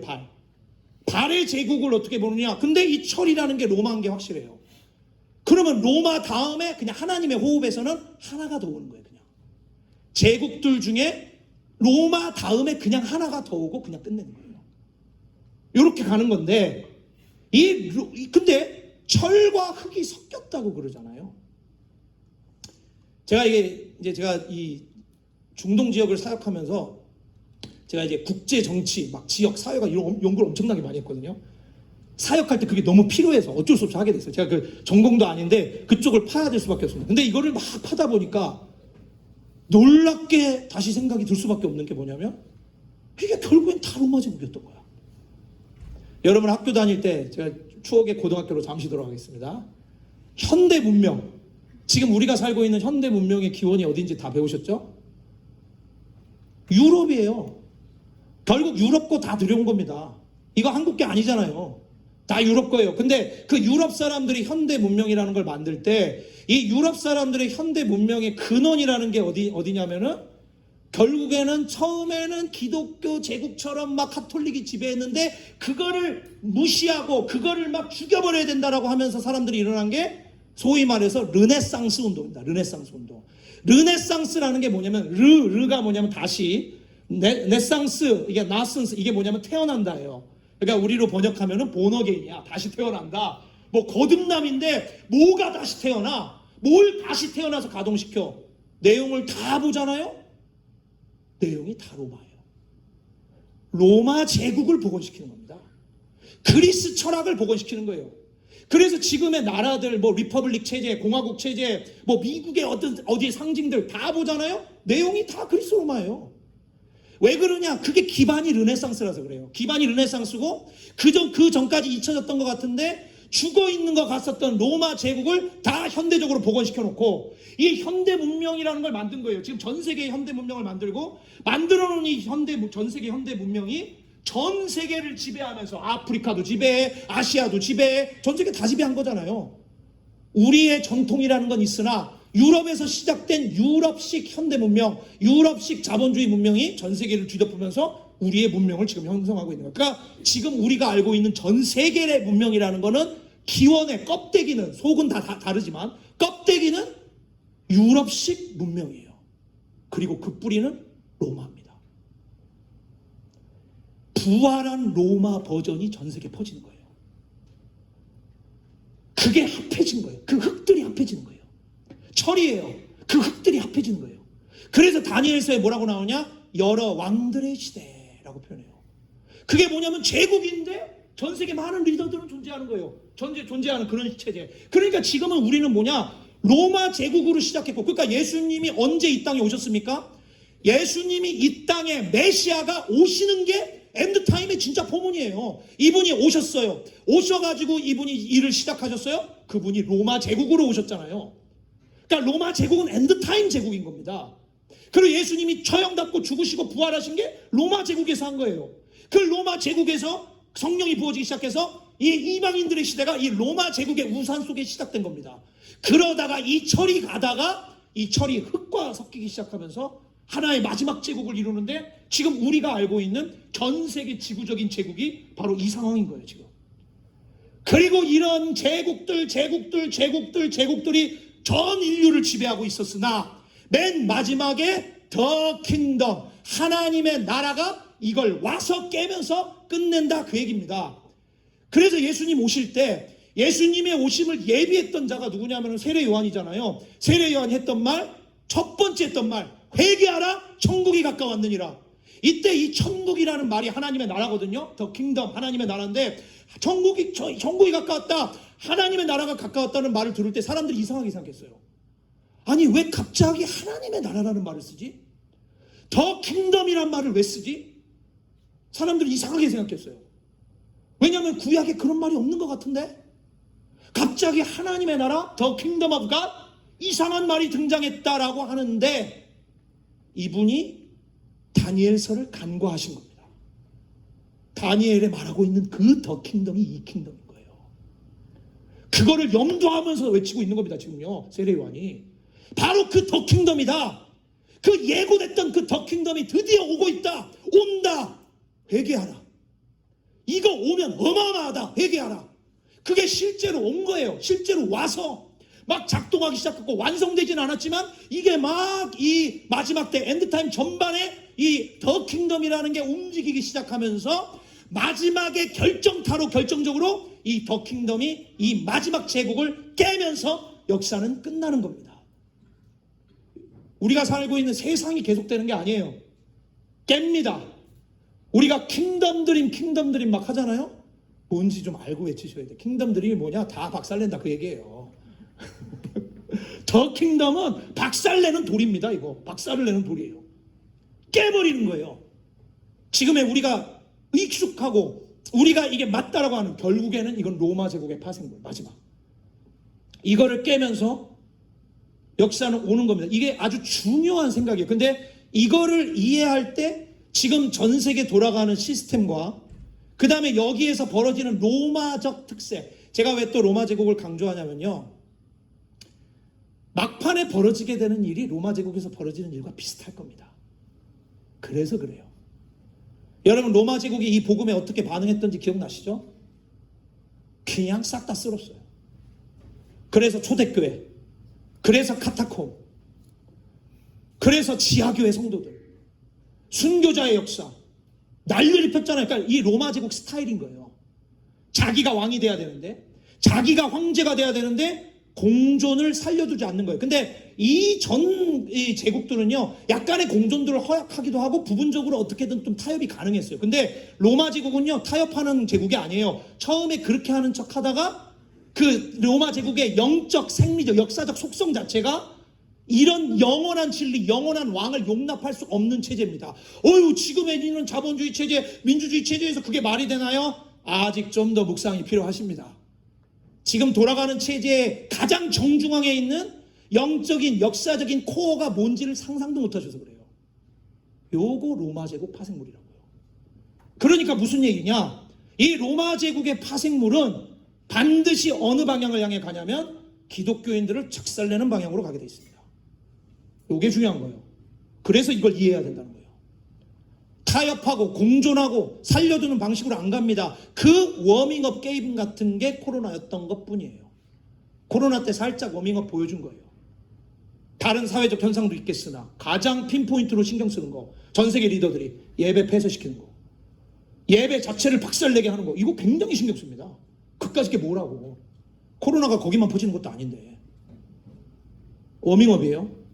이들은 그러니까 핑계는 다른 게 많아요. 나중에 다른 것도 또 핑계 됩니다. 이런 것도 이유가 되고 저런 것도 이유가 되고. 그런데 그거는 껍데기고, 그 코어는, 의도는, 그 역사의 가장 정중앙의 방향은 이 그리스도를 작살내고 깨고 반대하고 그리스도를 대적하고 그리스도의 이름을 모욕하고 그 방향으로 갈 거라는 거예요. 오죽하면 사람들이 별명을 적그리스도가 온다고 그렇게 표현합니까? 성경에 적그리스도라는 표현이 나온 것도 아니에요. 요한일서에 나온 적그리스도 이거는 그냥 딴 얘기고, 우리가 알고 있는 사람들이 말하는 그 적그리스도라는 거는 결국 짐승, 불법의 사람, 멸망의 아들, 이런 별명들이 있거든요, 성경에. 그런 별명들 놔두고 왜 이런 별명을 붙이겠어요? 스타일이 그렇다는 거예요, 스타일이. 내용적으로 그리스도와 그 그리스도를 마음에 품은 자들 절대 안 나쁩니다. 여러분, 이게 굉장히 중요한 컨텍스트예요. 이거를 무시하고 그냥 샤방샤방 해피모드로 말도 안 되는 사역이에요. 마지막 시대 말도 안 되는 사역입니다. 그건요. 이 로마 제국의, 그리고 흙, 철이 섞인 전 지구적 버전의 부활된 로마 제국. 여러분, 이 개념으로 지금 현대 시대를, 이 마지막 시대를 이해하셔야 됩니다. 이게 지난 2000년 전체인데, 그동안은 약했다가 지금은 이제 전지구적인 세력으로 이 제국의 힘도 굉장히 세진 시대예요, 지금은. 왜냐면 진짜 막판이 있기 때문에 이 제국의 힘이, 로마 제국의 정체와 그 실체가 아주 강하게 드러나는 시대가 지금 점점 오고 있는 겁니다. 이게 두 번째. 세 번째 영역은, 자, 이게 엄청나게 중요합니다. 실제로는 이 가장 중요한 부분 중일 수도 있어요. 이때는 언제냐면은 예수님께서 부활을 한 것뿐만 아니라 부활한 몸을 입은 시대다. 부활체 시대. 부활체, 그리고 그 부활체로부터 부어지게 되는 성령의 강력한 역사가 지배하는 시대다. 마지막 때의 가장 꿀맛 중에 하나는 뭐냐면 이게 부활이 터진 다음이라는 거예요. 여러분이 그래서 이 부활을 잘 이해하셔야 될 게, 여러분, 예수님의 부활이라는 게 그냥 죽었다 산 게 아니에요. 예수님 전에도 죽었다 살아난 사태들은 있었어요. 그렇죠? 엘리야 막 기적 베풀고 죽은 사람들 일으키기도 하고, 예수님 본인도 나사로도 일으키고, 그 다음에 뭐 나인성 과부의 아들도 일으키고, 소녀도 뭐 잔다 그러고 일으키고. 그러니까 죽었다가 이 심장 박동이 멈춰서 다시 뭐 나는 천국을 경험하고 왔어요 뭐 이런 식의 간증을 하는 것처럼 다시 돌아온 그런 케이스들이 이미 있었는데, 예수님의 부활과 이런 죽었다가 살아난 케이스가 어떻게 다르다고 생각하세요? 가장 결정적으로 다른 게 있어요. 뭐 하나님의 아들이었다, 뭐 다 맞는 얘기지만, 현상적으로 봤을 때 이전에 있었던 부활들하고는 완전히 다른 게 뭐냐? 그 사람들은 다시 죽어. 예, 맞아요. 아마도 암에 걸려 죽을지도 몰라요. 근데 왜 다시 죽을까요, 그 사람들은? 예수님은 왜 죽지 않을까? 하나님의 아들이라서. 그렇게만 얘기하지 말고 현상이야, 현상. 가장 결정적인 차이는 뭐냐? 예수님의 몸이 바뀌었어요. 몸. 이게요, 예수님이 부활하신 다음에 잘 생각해보면 진짜 충격인 게, 시간과 공간을 막 초월하세요. 제자들하고 엠마오로 가는 두 제자 막 걸어가는데 얘네들이 예수님을 못 알아보잖아요. 이게 말이 되냐고요. 3년 반 동안 같이 지냈는데 이게 왜 못 알아봐. 그리고 예수님이 휙 사라지니까 우리 주님이 오셨나 보다. 그때서야 깨닫고, 이게 무슨 코로나 시대예요? 마스크 껴서 얼굴을 못 알아보나? 왜 못 알아봐요? 못 알아봐요, 얘네가 이상하게. 그러니까 예수님과의 연속성은 있는데 뭔가 바뀐 거예요. 달라. 그리고 휙 사라져. 갈릴리로 먼저 가겠다. 거기서 만나자. 그리고 막 이동하고. 제자들이 모여있는데 벽을 막 뚫고 들어와요. 벽을 쑥 뚫고 들어오더니 병만 하냐 뭐 이거 하고, 못 믿겠다 그러니까 방구 뚫렸어. 넣어봐, 손 넣어봐, 다 이거 해보고. 연속성은 있는데 이전에 있었던 예수님의 몸이 아니에요. 자, 근데 이게 뭐냐면, 이거를 사람들이 굉장히 간과하는데, 제가 이거를 관찰하는 것뿐만 아니라 사도 바울이 고린도전서 15장에도 굉장히 자세하게 설명하고 있는데 사람들이 그냥 다 무시하고 넘어가는 거예요. 사도 바울이 무슨 말을 하냐? 야, 이게 몸이긴 몸인데 옛날 몸하고는 아예 다른 거다.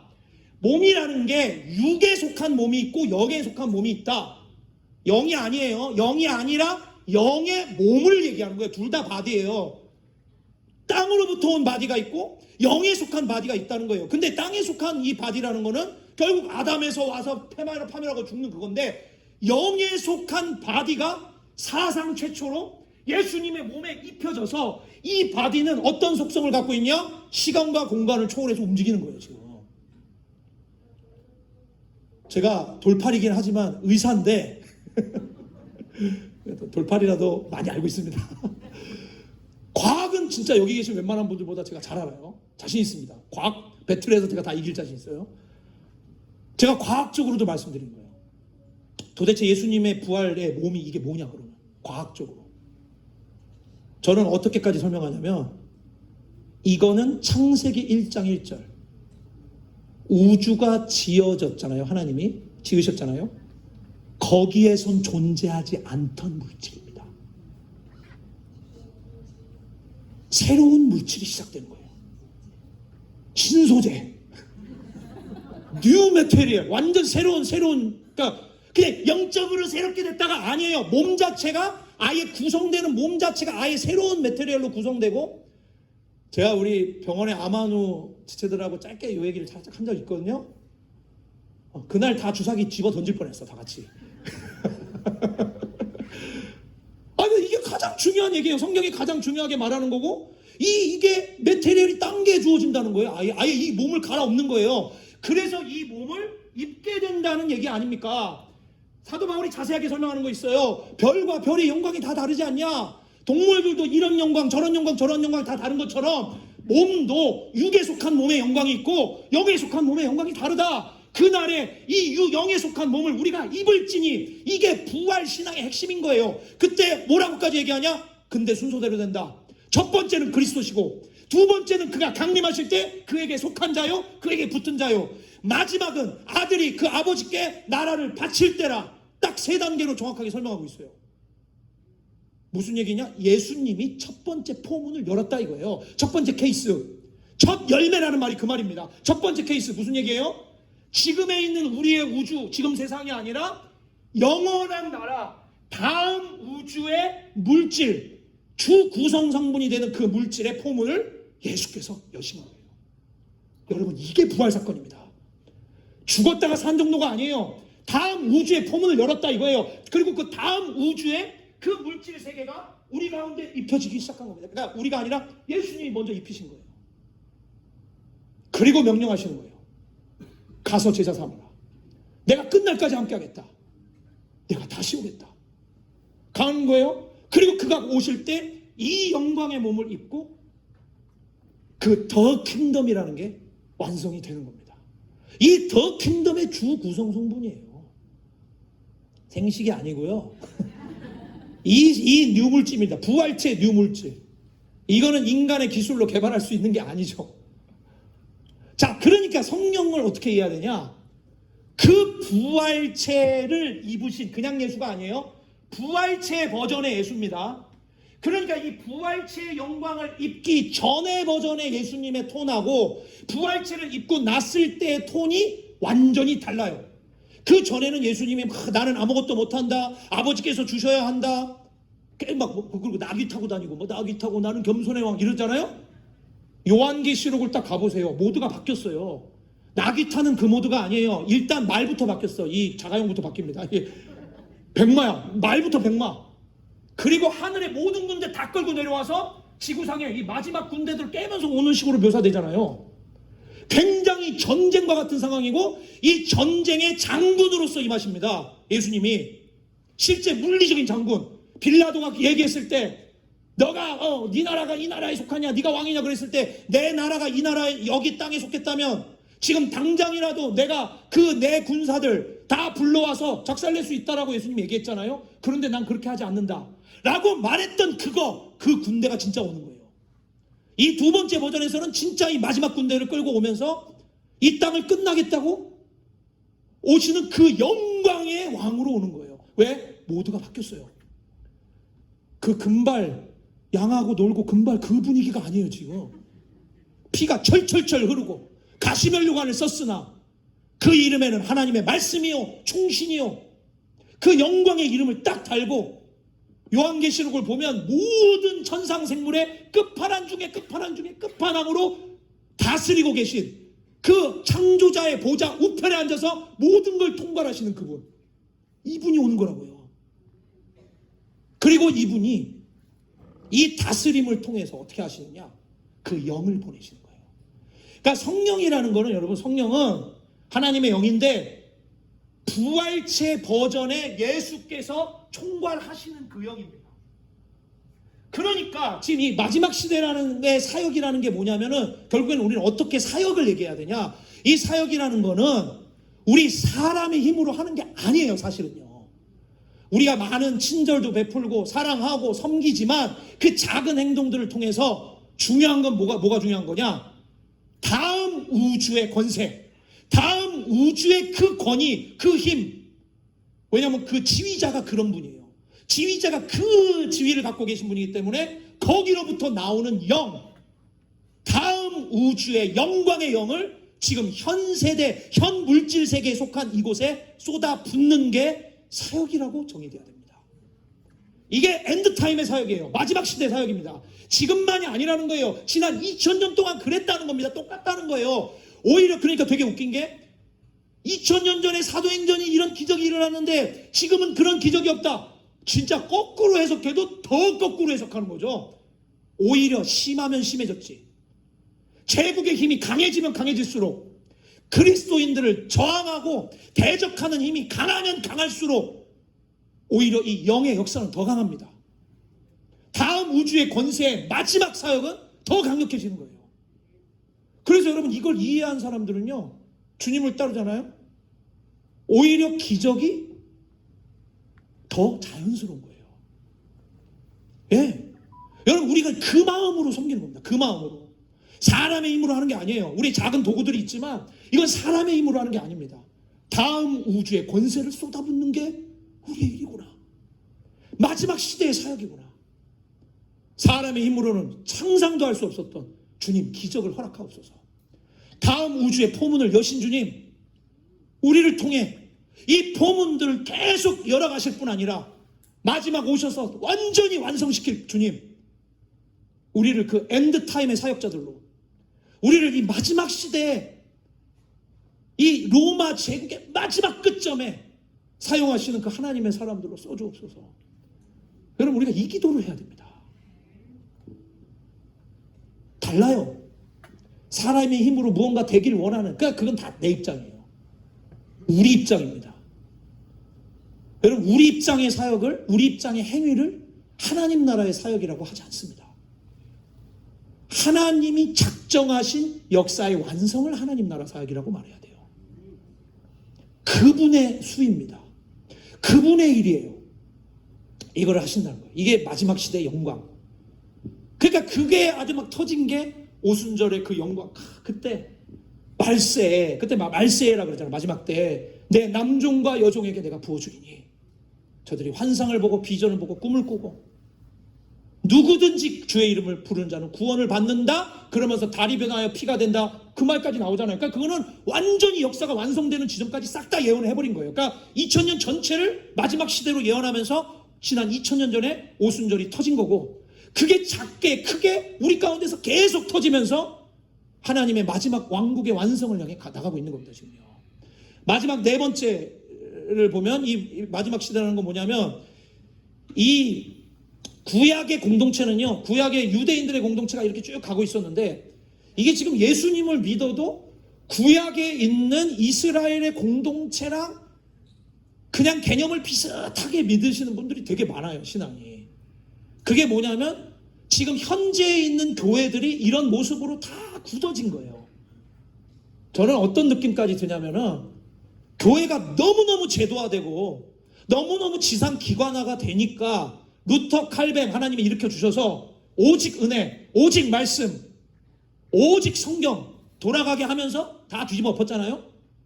뭐 나름 정치적인 혁명까지도 한 거예요. 사실은요. 그 당시 너무 정치 권력이 너무 세니까 저는 뭐 그렇게 그런 것까지는 좋아하진 않지만 역사 속에 어쩔 수 없었던 과정이었다고 생각합니다. 그래서 정치적으로 진짜 뒤집은 거, 왜냐면 정치적인 힘이 있으니까 저희가. 그리고 막 뒤집었는데, 그렇게 해서 시작된 이 종교개혁, 그런데 시간이 몇백 년이 지나고 지금 똑같이 비슷하게 돼요. 거의 비슷하게.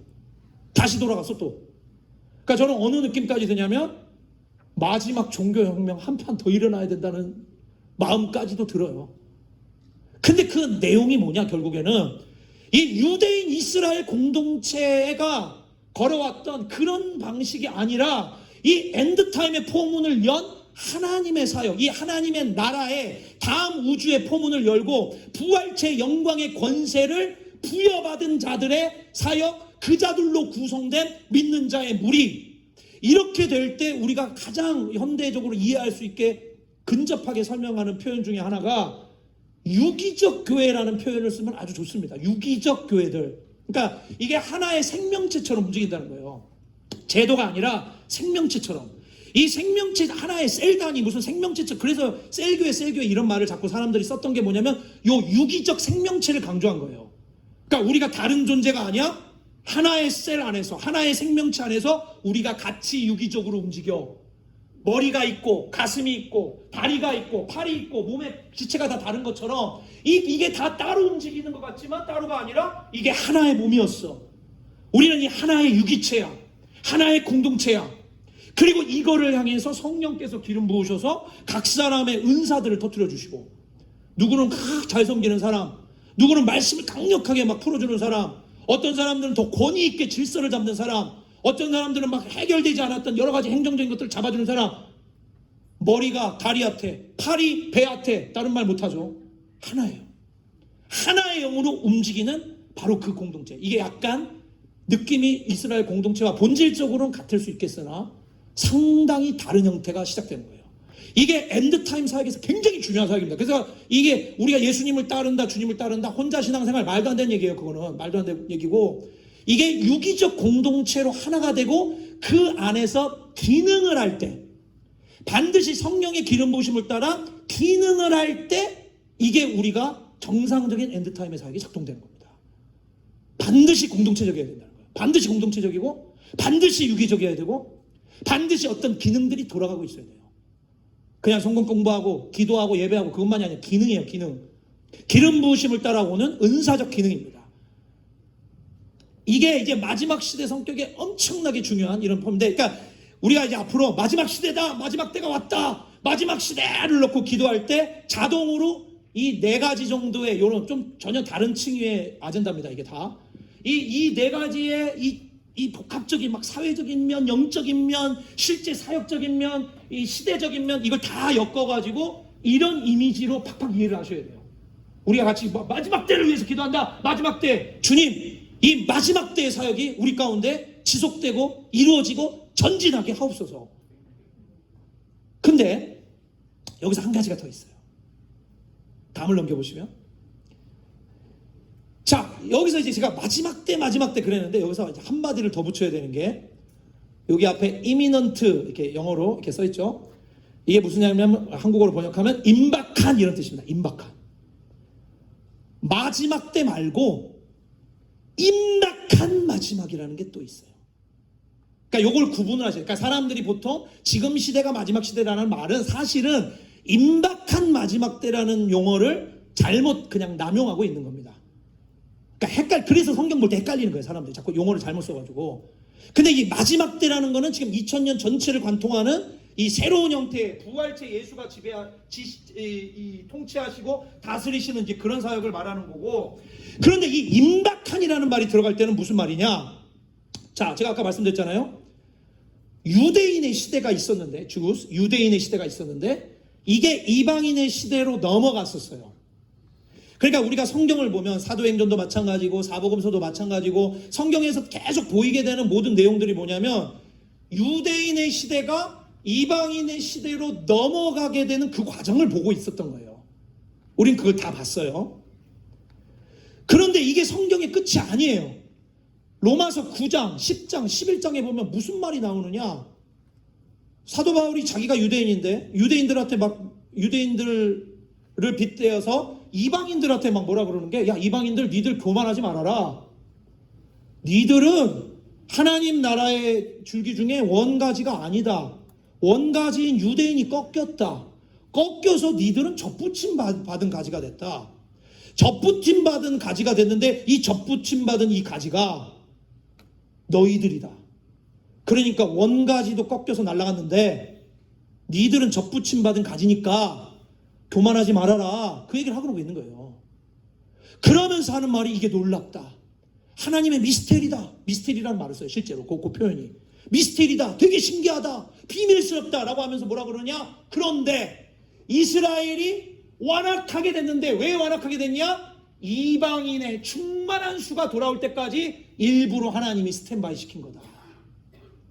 이방인의 충만한 수. 여러분 이게 키워드입니다. 이방인의 시대를 우리가 마지막 생각할 때 이방인의 그냥 이방인의 시대가 아니라 이방인의 충만한 수.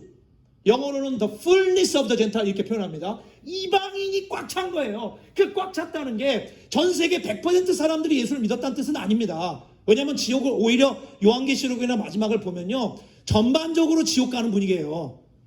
여러분 그걸 솔직히 봐야 돼요. 웬만하면 구원받는 분위기가 아니고요. 웬만하면 지옥 가는 분위기예요. 디폴트가 지옥이에요. 그리고 예외적으로 천국이 좀 있는 거예요. 예외적으로 있는데 마지막 돌아오는 사람들이 이제 돌아올 때 이방인의 충만한 수. 그러니까 그게 무슨 얘기냐? 주님께서 작정하신 이방인의 모든 민족들 중에 그들 가운데 복음이 다 들어가서 그 가운데 주님께서 작정한 자들의 수가 다 차는 걸 얘기하는 거예요. 그게 몇 퍼센트가 될지 얼마가 될지 알 수는 없는데 지금 돌아가는 꼴을 보면 뭐 한국가의 30%, 50%, 70% 이런 개념이 아니에요. 엄청나게 낮은 숫자예요. 그러나 복음을 듣지 못한 민족들이 막 이제 돌아오고 하는 일들이 벌어지게 된다는데 이게 거의 다 끝나면 이방인의 충만한 수가 오면 그래서 그 다음 보면 이방인의 충만한 수가 오면 그때 유대인들이 다시 돌아오는 거예요. 지금 우리는 어디를 살고 있냐? 요 빨간 박스 여기를 살고 있는 거예요 지금. 그러니까 유대인에서 이방인으로 넘어와서 지난 2000년을 흘러왔는데 드디어 이 이방인의 시대도 이제 끝나고 다시 유대인의 시대로 돌아가는 시점이 지금 오고 있는 겁니다. 제가 왜 이렇게 얘기하느냐? 시간이 없으니까 이 결론만 말씀드리면 1948년에 이스라엘이 중동 복귀 들어왔잖아요. 그냥 이걸로 끝. 그들이 중동을 돌아왔다고 해서 그들이 예수 그리스도를 믿게 됐다거나 유대인의 시대가 왔다는 뜻은 아니에요. 아직은 시간이 더 걸립니다. 그러나 성경은 분명히 얘기하고 있어요. 그 유대인들이 돌아올 건데 그들이 돌아올 때 어떻게 돌아오느냐? 이방인들이 돌아오기 시작하면서 그 이방인으로부터 질투를 느끼게 하려고 한다고 해요. 그래서 우리 그저께 3일 전에 우리 조 선교사님, 송 선교사님 이스라엘 들어가셨잖아요. 이분의 주된 은사가 뭐여야 되냐? 질투 유발사요. 거의 이건 거예요. 나는 주님을 엄청나게 사랑해. 완전 뭐 그럴만 하잖아요. 진짜 뭐 세상 예수님은 자기 혼자 사랑하시는 느낌으로 막 다 하시잖아요. 뭐 나는 다 사랑해. 이게 뭐냐? 질투 은사. 와, 질투 유발 은사. 요거 딱 유대인 해야 돼. 저는 옛날부터 생각했어요. 그냥 이스라엘 가서 여생 마무리하시면 딱 좋겠다 했는데 정말 가셨고. 게다가 저는 너무나 감동받는 게 지금 어렵잖아요. 지금 막 하마스 사태 지금 요새 누가 들어가면 좀 정리는 됐지만 지금 거기 있는 사람 나오기에도 바빴는데 지금 다시 들어가는 사람이 어딨냐고요. 이거 보통 인간들이 아니신 거예요. 이분들은요. 얼마나 감사한지. 우리 공동체에서 파송해서 나간 게 얼마나 감사한지요. 이분들이 그 감행을 하는 그 의미를 제가 어떻게 보면 또 설명드린 거예요. 이 마지막 끝점인 거예요. 그런데 유대인들이 2000년을 가다가 물리적으로 돌아왔는데 언어, 문화, 자기네 정체성 다 복구하면서 돌아왔다고요. 여러분 이게 사회과학적으로 굉장히 충격적인 일입니다. 제가 중동 관련된 사회과학 논문들 진짜 많이 봤는데 유대인의 중동 복귀에 대해서 학자들이 사회과학적으로 정상적으로 해석한 걸 한 번도 본 적이 없어요. 왜냐? 해석이 안 돼. 뭐 비교할 게 있어야 해석해야지. 원래 교수님들은 맨날 뭐하냐, 여기 교수님 계시면 잘 아실 텐데 무조건 비교 연구예요. 이런 케이스라는 게 있었고 다른 케이스가 있고 다른 케이스가 있는데 요거는 요런 게 비슷하고 요런 게 다르다. 그러니까 이건 이런 의미가 있다. 요게 맨날 논문 쓰는 거거든요. 근데 유대인의 2000년이 흩어졌다가 언어, 문화, 종교, 정체성 다 유지를 하면서 중동으로 복귀한 이 사건은 그냥 심지어 비슷한 사건도 없는 거예요. 없어요, 아예. 그러니까 전 세계 모든 학자들 다 입 닫고 있고 아무 말도 못하고. 근데 우리는 알고 있죠. 이거에 대해서 아주 막 자세하게 얘기하고 있는 딱 하나 책. 성경은 이걸 죽으라고 얘기하고 있는 거예요. 여러분, 그래서 성경이 진짜 무섭습니다, 이 책이. 진짜 후덜덜인 거예요. 이걸 얘기하고 있고 그대로 돼버렸어요. 그리고 이게 무슨 뭐 시골에서 벌어진 사건입니까?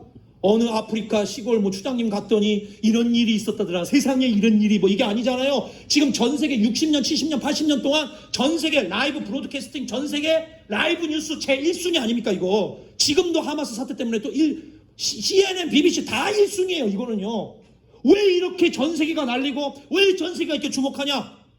여러분, 이걸 아는 거예요. 많은 사람들도, 심지어 예수를 안 믿는 사람들도, 기독교 예언에 영향을 받았던 사람들은 직관적으로 이 정도는 알아요, 다. 오히려 거꾸로 그리스도인들이 다 잠자고 있다고요.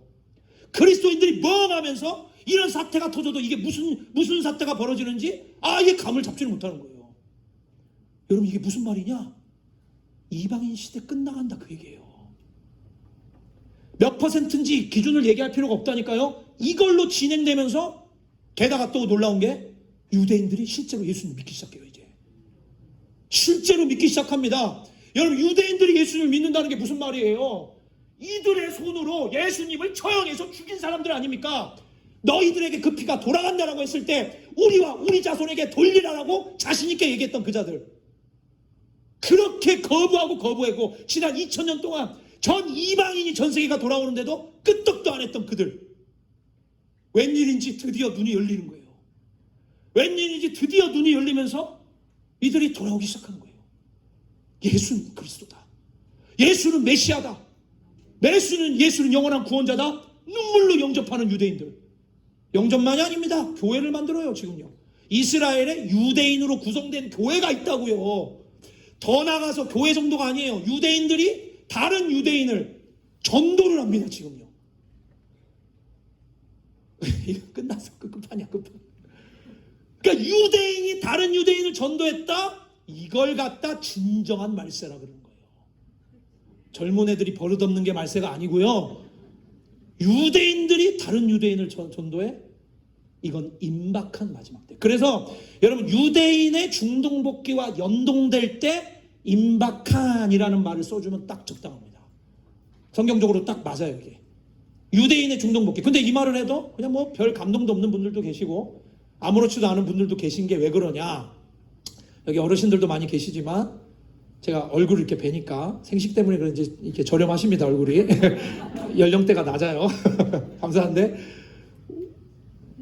우리는 다 거의 다 1948년 이후에 태어났어요. 그러니까 우리가 이 포스트 1948 사람들이에요. 그러니까 우리가 태어날 때부터 이스라엘이 있어 없어? 당연히 있지. 어딨어? 중동에 있잖아. 다 알고 있어요, 우리는. 이게 너무너무 당연하다고 벌써 이해한 그 얘기는 무슨 얘기냐? 우리 자체가 굉장히 임박한 마지막 세대인 거예요, 우리 자체가. 근데 이거를 인간 역사를 눈을 넓게 보고 높게 들어보면요, 이거는 엄청 예외적인 상황인 거예요. 지난 2000년 동안 진짜 충격적인 상황이 벌어졌는데 이거를, 이 충격의 상황을 우리는 마치 당연하다듯이, 마치 아무 일 없는 듯이, 마치 이 세계가 계속될 것처럼 여러 가지 포맷을 짜고 살고 있다고요. 임박한 마지막 순간입니다. 임박한 마지막 순간. 그러니까 우리는 이 이방인의 끝점을 완성하는 사람들이에요. 제가 중동 선교사라서 이 말을 하는 게 아닙니다. 거꾸로 생각하셔야 돼요. 이 인식이 있으니까 중동으로 간 거죠. 제가 중동 선교사라서 이 말을 하는 게 아니라 어떻게든 마지막 끝점을 연결하려고 난리를 핀 거예요, 제 나름대로는. 왜냐하면 유대인 바로 옆에, 다음 넘겨보시죠. 유대인 바로 옆에 있는 애들이 전부 다 이슬람 지역이거든요. 싹 다 이슬람. 이것도 신기해요. 제가 이슬람 지역을 저는 굉장히 강조를 많이 합니다. 강조를 안 할 수가 없는 게, 다른 지역들은요, 지금 이미 막 이런 막 추수의 소식들이 많이 들려요. 막 들리고 있는데, 이게 자생적으로 내부적으로 불가능한 게 어렵게 느껴지는 지역들이 여기 이슬람 지역밖에 없거든요.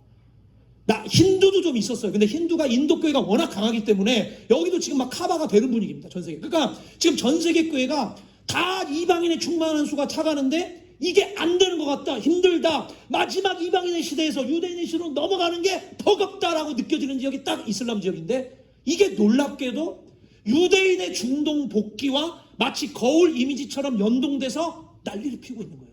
얘들이 신경질 내는 게 누굽니까? 다 유대인이에요. 얘들이 신경질 내는 게 누구냐? 다 그리스도인들이에요. 하필이면. 그 게임을 지금 우리는 눈으로 라이브 생방송으로 보고 있는 거예요. 그러나 여러분 다 아시는 것처럼 그러나 복음은 다 들어가야 됩니다. 복음은 다 증거돼야 돼요. 이방인의 충만한 수 다 돌아와야 됩니다. 요르단이 돌아오고 사우디가 돌아오고 이란이 돌아오고 이집트가 돌아오고 터키가 돌아오고 많은 민족들 전 세계 모든 민족 중에 부흥이 일어나나 여기는 지금 아직도 돌아와야 될 이 회심 사역이 진행돼야 될 엄청난 영적 이 진 이것들이 있는 거예요. 마지막 말씀을 한번 보고 기도하겠습니다. 요한계시록 14장을 보면 다음 넘겨보시고 요한계시록 14장 이 중반부부터 보면요 6절인가요? 넘겨보세요. 네, 요한계시록 14장 6절부터 이렇게 쭉 부분을 보면 요한계시록 14장이 대충 3개 부분으로 나눠져 있습니다. 3개 부분 나눠져 있는데 성경에 이게 전체에 보면요 어떤 상황을 어떤 시대나 어떤 상황을 이렇게 좀 이렇게 뭔가 사진을 찍듯이 딱 단면적으로 이렇게 딱 찍어놓은 듯이 묘사를 하는 성경 구절들이 은근히 좀 있거든요. 저는 이런 요약 지점을 좋아해요. 왜냐하면 제가 인생이 너무 피곤해서 신경 쓸 게 너무 많은데 그냥 단순한 거 얘기해 나한테. 그냥 하나 딱 보여주면 목숨을 걸 테니까 단순한 거 제일 센 거 어차피 한 번 사는 인생인데 무조건 제일 센 거를 나한테 보여주시라. 제가 주님하고도 가끔 딜을 치거든요. 난 정신이 없으니까 그냥 단순한 거 하나면 걸겠다.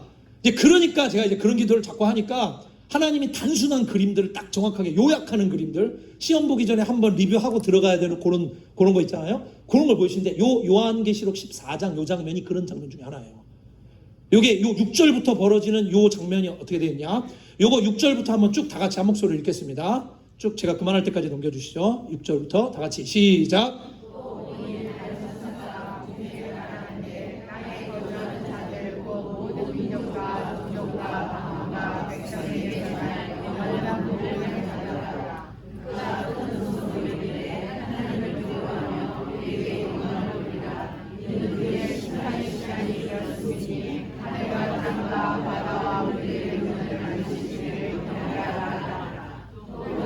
둘째 천사 방금 첫째 천사였어요. 요걸 좀 머리에 기억하세요. 첫째, 둘째, 셋째 천사 나옵니다. 지금 둘째 천사 시작.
자, 6절 돌아가 보면은 이게 천사, 이게 왜 제가 이제 중요한 장면이라고 말씀드리냐면 성경 이 요한계시록의 수많은 마지막 때, 이거는 그냥 마지막 때, 2000년 전체의 마지막 때가 아니라 임박한 마지막 때입니다. 임박한 그 마지막 끝점을 막 집중적으로 묘사를 하다가 14장이라는 게 이게 요약처럼 딱 요약을 해주는 거예요. 이 벌어지는 모든 사태를 총 요약하겠다.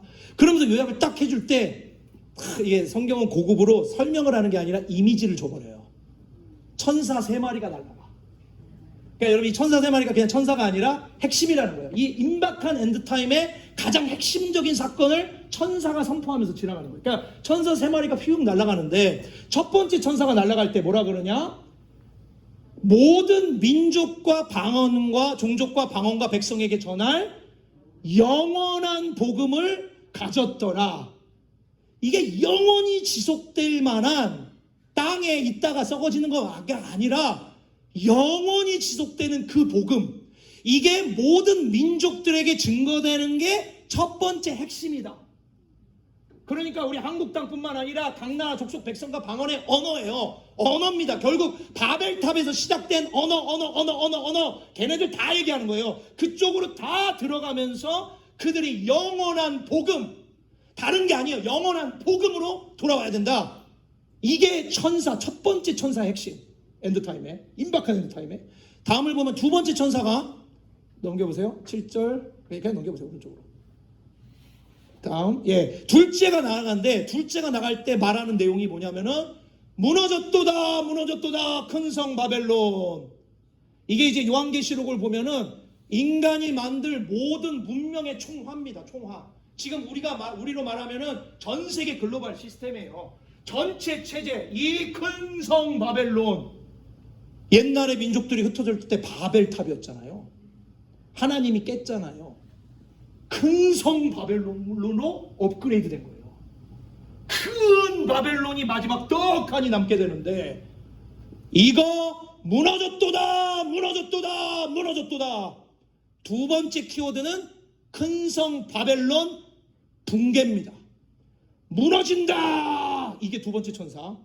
세 번째는 뭐냐면 그 가운데 우상, 짐승의 우상, 결국 이게 이제 사람들이 흔히 적그리스도라고 많이 별명이 되어 있는 그 짐승, 불법의 사람, 그의 우상이 있는데, 여기에 경배하고 이마에 표를 받으면 10절 그 짐승의 표를 받으면 하여튼 분위기 너무 안 좋다. 뭐 이렇게 되는 거예요. 뭐 진노의 포도주 막 작살이 날 것이다. 이렇게 되어 있는 거예요. 그러니까 엔드타임의 키워드가 딱 세 개인 거예요. 영원한 복음이 모든 민족에게 증거되는 거, 붕괴되는 거, 짐승의 우상한테 표받은 거, 분위기 안 좋아지는 거. 이거 딱 세 개예요. 이 세 가지가 임박한 마지막 때를 구성하는 천사가 전달해주는 말인데, 그러니까 이 앞에 2번, 3번은 우리의 의지와 상관없이 막 전개될 일들이잖아요. 3번도 우리가 결단해야 될 게 있지만, 그러니까 11절에 하는 말이, 12절에 하는 말이 성도들의 인내가 여기 있다. 그러니까 이 마지막 때의 키워드가 인내인 거예요. 인내. 그래서 요한계시록 1장에도 뭐라고 나오냐면은 환난과 나라와 참음에 동참하는 자라. 나 요한이라는 사람은 환난과 나라와 참음에, 그러니까 마지막 시대 믿음이라는 게, 사역이라는 게 기본적으로 뭐를 깔고 있냐면은 굉장히 잘 버텨야 되는 거예요. 잘 버텨요. 근데 그럼 잘 버티면은 어디 짱 박혀가지고 우리가 그냥 엉덩이 붙이고 버티면 될 거라고 생각하는데, 그게 아니죠.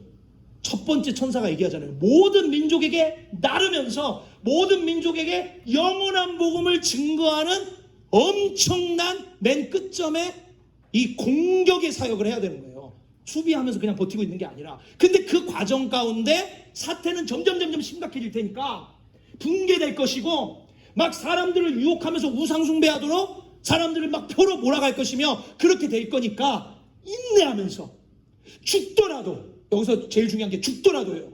죽더라도 끝까지 버티며 끝까지 인내하며 끝까지 환난에 동참하며 이 길을 가라라고 얘기하는 겁니다. 얼마나 그게 심하냐? 13절, 그러니까 웬만하면 죽는 게 낫다까지 나오는 거예요. 왜 그게 써있잖아요. 지금부터 죽는 애들이 더 좋은 애들이다. 여러분, 그런 시점이 오는 거예요. 이게 성경입니다. 성경 그냥 믿지 마시던가, 성경을 믿을 거면 이거 진짜 믿으셔야 돼요. 죽는 게 나을 정도로 살벌하다. 그리고 성령까지 화답해줘. 성령이 이르시되 그러하다. 예스 동감. 힘들었으니까 쉬어라. 우리는 막 살려고 몸부림치잖아요.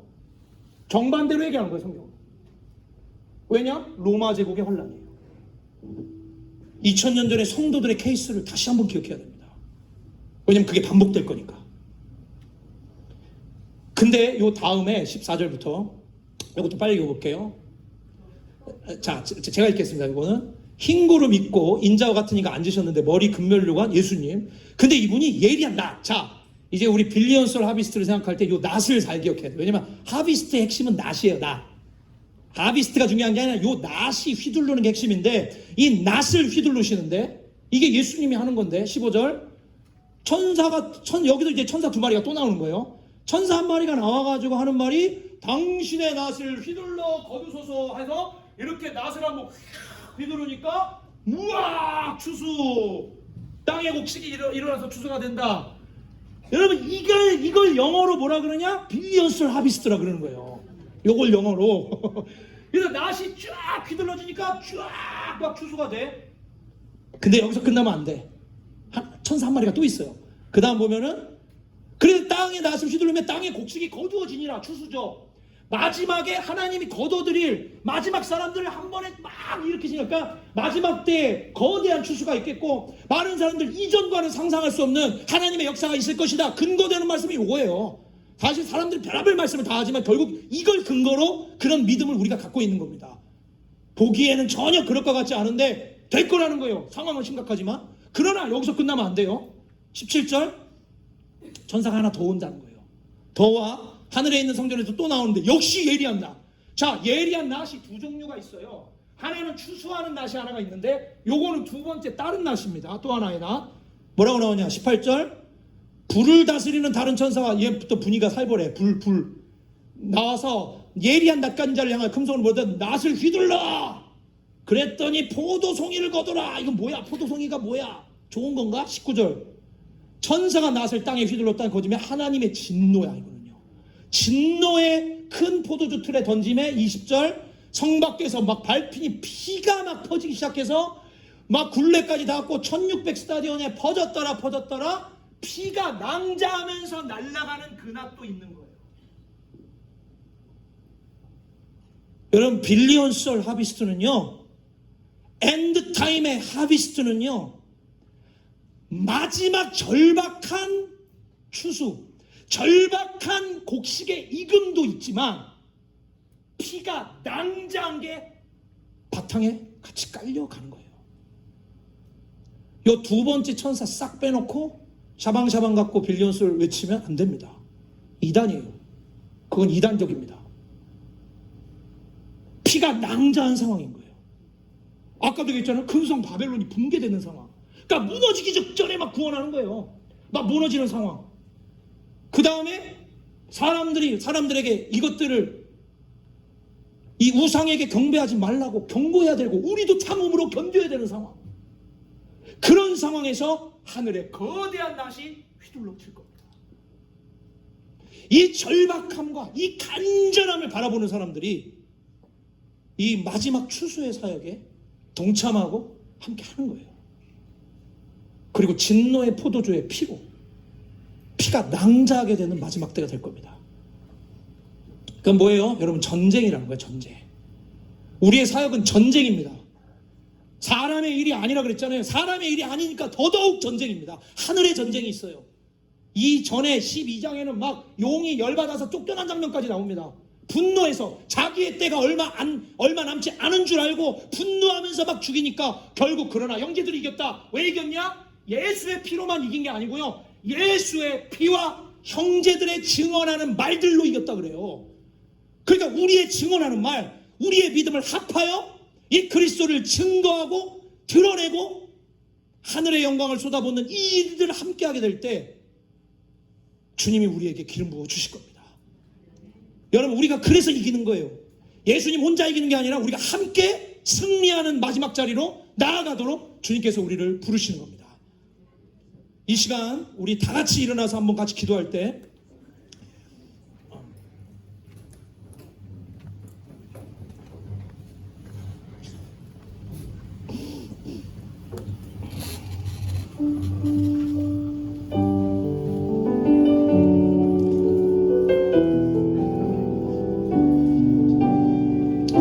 우리 함께 이 찬양을 하고 함께 기도하면 좋겠습니다. 내 눈 주의 영광을 보내 내 눈 주의 영광을 보내 우리 가운데 계신 주님 그 빛난 영광 온 하늘 덮고 그 찬송 온 땅 가득해 내 주의 영광을 보내 찬송 가운데 서신 주님 주님의 얼굴은 온 세상 향하네 권능의 팔을 드셨네 주의 영광 이곳에 가득해 우린 선에 주님과 함께 찬양하며 우리는 전진하리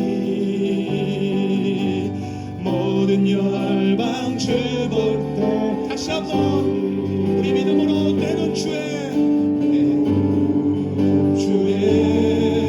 영광을 보내 우리 가운데 계신 주님 그 빛난 영광 온 하늘 덮고 그 찬송 온 땅 가득해 내 주의 영광을 보내 찬송 가운데 서신 주님 주님의 얼굴을 온 세상 향하네 권능의 팔을 드셨네 주의 영광 이곳에 가득해 우린 손에 주님과 함께 찬양하며 우리는 전진하리 모든 열방 주 볼 때 주의 영광 이곳에 가득해 영광 이곳에 가득해 우리 손에 주님과 함께 찬양하며 우리는 전진하리 모든 열방 우리 믿음을 합하여 주의 영광 이곳에 가득해 영광 이곳에 가득해 우리 손에 주님과 함께 찬양하며 우리는 전진하리 모든 열방 주 볼 때 이 시간 우리 다 같이 기도할 때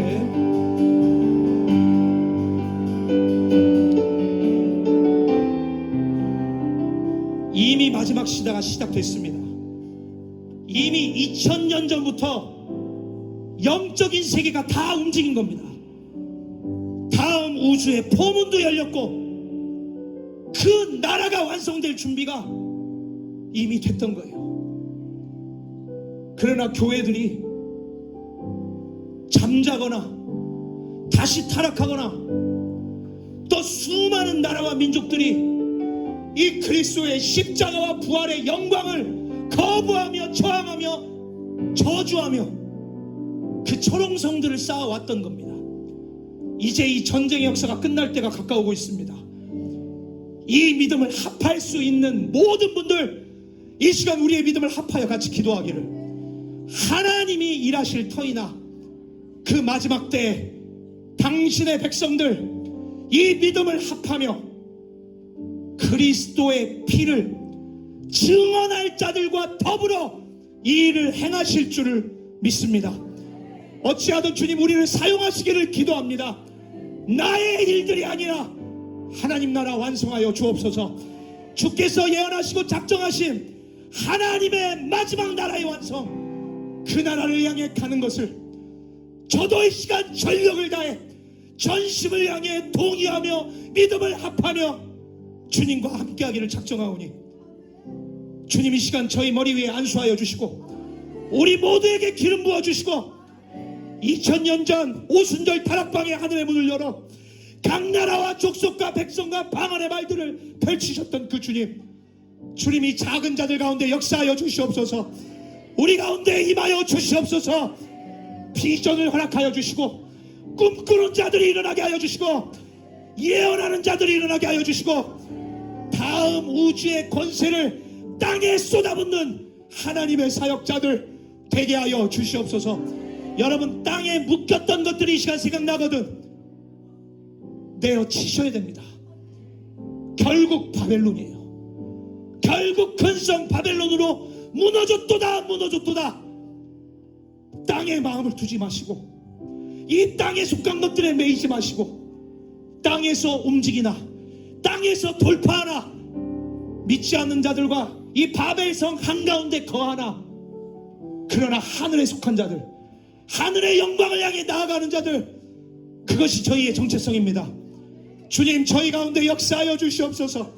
주님 제 지나왔던 20년 30년 40년 50년 수십 년의 삶을 오히려 올려드리며 제 남은 인생 전체를 들어 오직 하나님의 나라가 역사하기를 이 시간 작은 믿음을 들여 기도하오니 주님 역사하여 주시옵소서.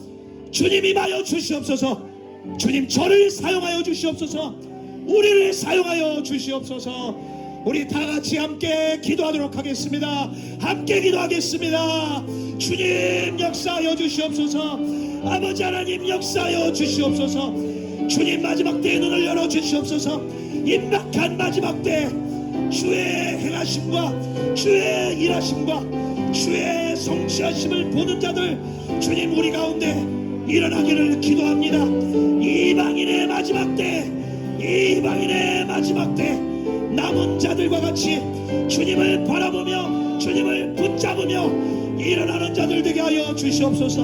이 작은 자들을 주 앞에 올려드립니다. 이 작은 공동체 주 앞에 올려드립니다. 임하여 주옵소서. 주님 일하여 주시옵소서.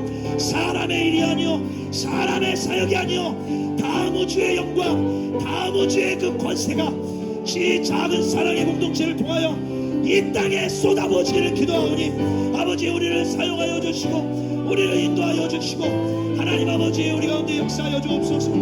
헤아릴 수 없는 리더들을 일으켜 주십시오. 우리 손에 감당할 수 없는 하나님 나라의 리더들, 그리스도의 제자들 우리 가운데 일으켜 주시기를 기도합니다. 주님 임하여 주시옵소서. 역사하여 주시옵소서. 일하여 주시옵소서. 아버지 하나님 말씀하여 주시고 주께서 행하여 주시기를 기도합니다. 아버지 하나님, 하나님의 영광 가운데 마지막 사역을 감당할 수 있도록 도와주시고 마지막 싸움을 감당할 수 있도록 도와주시고 우리 시간 한 번 더 같이 믿음으로 기도할 때 여러분 이건 우리를 향한 메시지만이 아닙니다. 전 세계 마지막 유대인들 그리고 이스라엘 가운데 처음 일어나고 있는 그 유대인들 장엄한 왕의 다시 오심을 향해 이것을 맞이하며 기뻐하며 예비한 전 세계 모든 각 나라와 족속과 백성과 방언들 여러분 이 기도 같이 하는 겁니다. 우리가 함께 같은 기도를 하는 겁니다. 주님 우리가 같은 영적 자리에 있게 하옵소서. 주님 마지막 민족들이 같은 기도를 하게 하옵소서. 이미 시작된 줄로 믿습니다. 이미 많은 민족들이 손을 들고 다시 오실 주님을 바라보며 외치고 있습니다.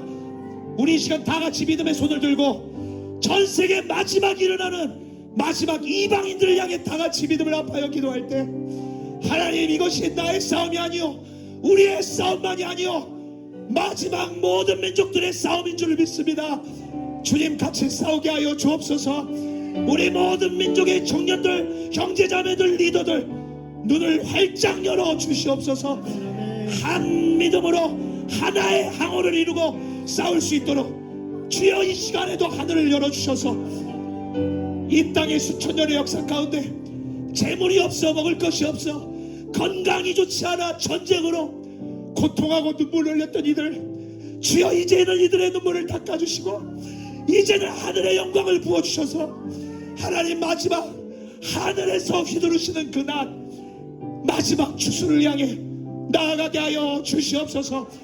민족들아 일어날지어다, 민족들아 일어날지어다. 함께 기도하겠습니다. 주님 역사하여 주옵소서. 주님 주께서 진행하여 주옵소서. 주님 마지막 민족들을 일으켜 주시옵소서. 마지막 사람들을 일으켜 주시옵소서. 하늘에 낯이 휘두를 때 마지막 익은 열매들 민족들 가운데 세워지기를 기도합니다.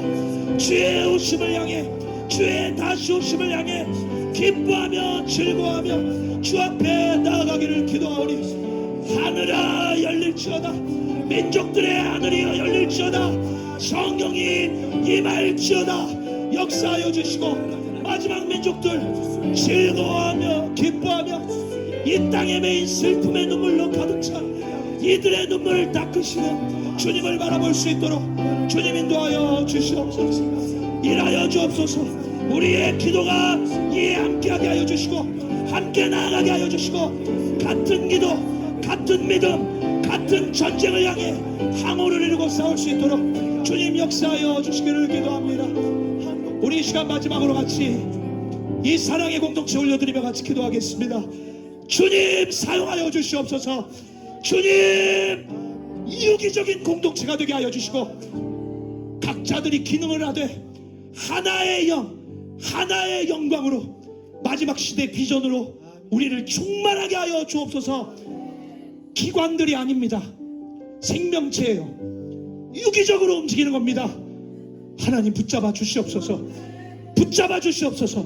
성령께서 운행하시는 엔드타임의 사역을 감당하는 마지막 시대 수많은 남은 자들 중에 그렇게 사용하시는 공동체로 받아주신다면 저희도 기쁨으로 주 앞에 나아가겠습니다. 역사하여 주시옵소서. 올려드리십시다. 함께 이 공동체 올려드리며 다 함께 기도하도록 하겠습니다. 주님 역사하여 주옵소서. 하나님 아버지 우리 가운데 말씀하옵소서. 생명체가 되게 하여 주옵소서. 생명체가 되게 하여 주시옵소서. 함께 운행하며 함께 기능하며 성령께서 주도하시고 성령께서 역사하시는 하나님의 영광으로, 하나님의 영광으로 우리 작은 공동체 사용하여 주시옵소서. 말씀하여 주시고 하나님께서 우리의 눈을 열어주실 뿐 아니라 우리의 무너졌던 심령, 우리의 마지막 믿음도 우리의 아버지 함께하여 주시고 하나님께서 우리 가운데 우리를 붙잡으시고 우리를 운행하시는 하나님의 영광 가운데 들어가도록 주님 우리를 인도하여 주시옵소서. 행하실 주님을 찬양합니다. 행하실 주님을 기대하고 소망합니다. 아버지 인도하여 주시옵소서. 아버지 하나님 일하여 주옵소서. 주님께 올려드립니다. 하나님이 일하시기를 기도합니다. 역사하여 주시옵소서. 주의 영광 이곳에 가득해 우리 손에 주님과 함께 찬양하며 우리는 전진하리. 모든 열방 주의 영광, 주의 영광 이곳에, 주의 영광 이곳에 가득해 우리 손에 주님과 함께 찬양하며 우리는 전진하리. 모든 열방 주 볼 때 하늘 아버지 우리를 새롭게 하사, 하늘 아버지 우리를 새롭게 하사 열방 중에서 주를 섬기게 하소서. 모든 나라 일어나 찬송 부르며 영광의 주님을 보게. 하늘 아버지 우리를 새롭게 하사, 하늘 아버지 우리를 새롭게 하사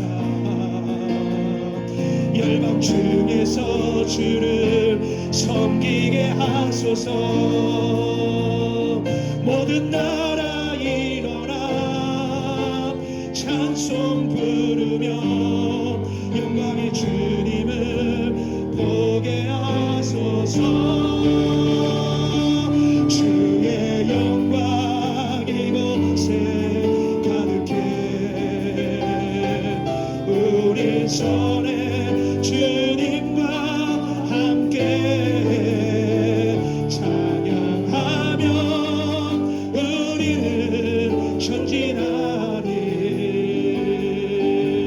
모든 열반 주볼 주의 영광, 주의 영광 이곳에 가득해. 우리 손에 주님과 함께 찬양하며 우리는 전진하리.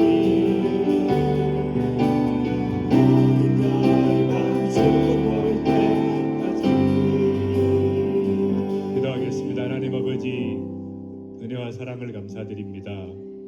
또 귀한 종을 부르셔서 우리에게 말씀해 주시고 또 마지막 시대에 대한 명확한 확고부동한 또 믿음과 확신으로 달려갈 수 있게 하시니 감사합니다.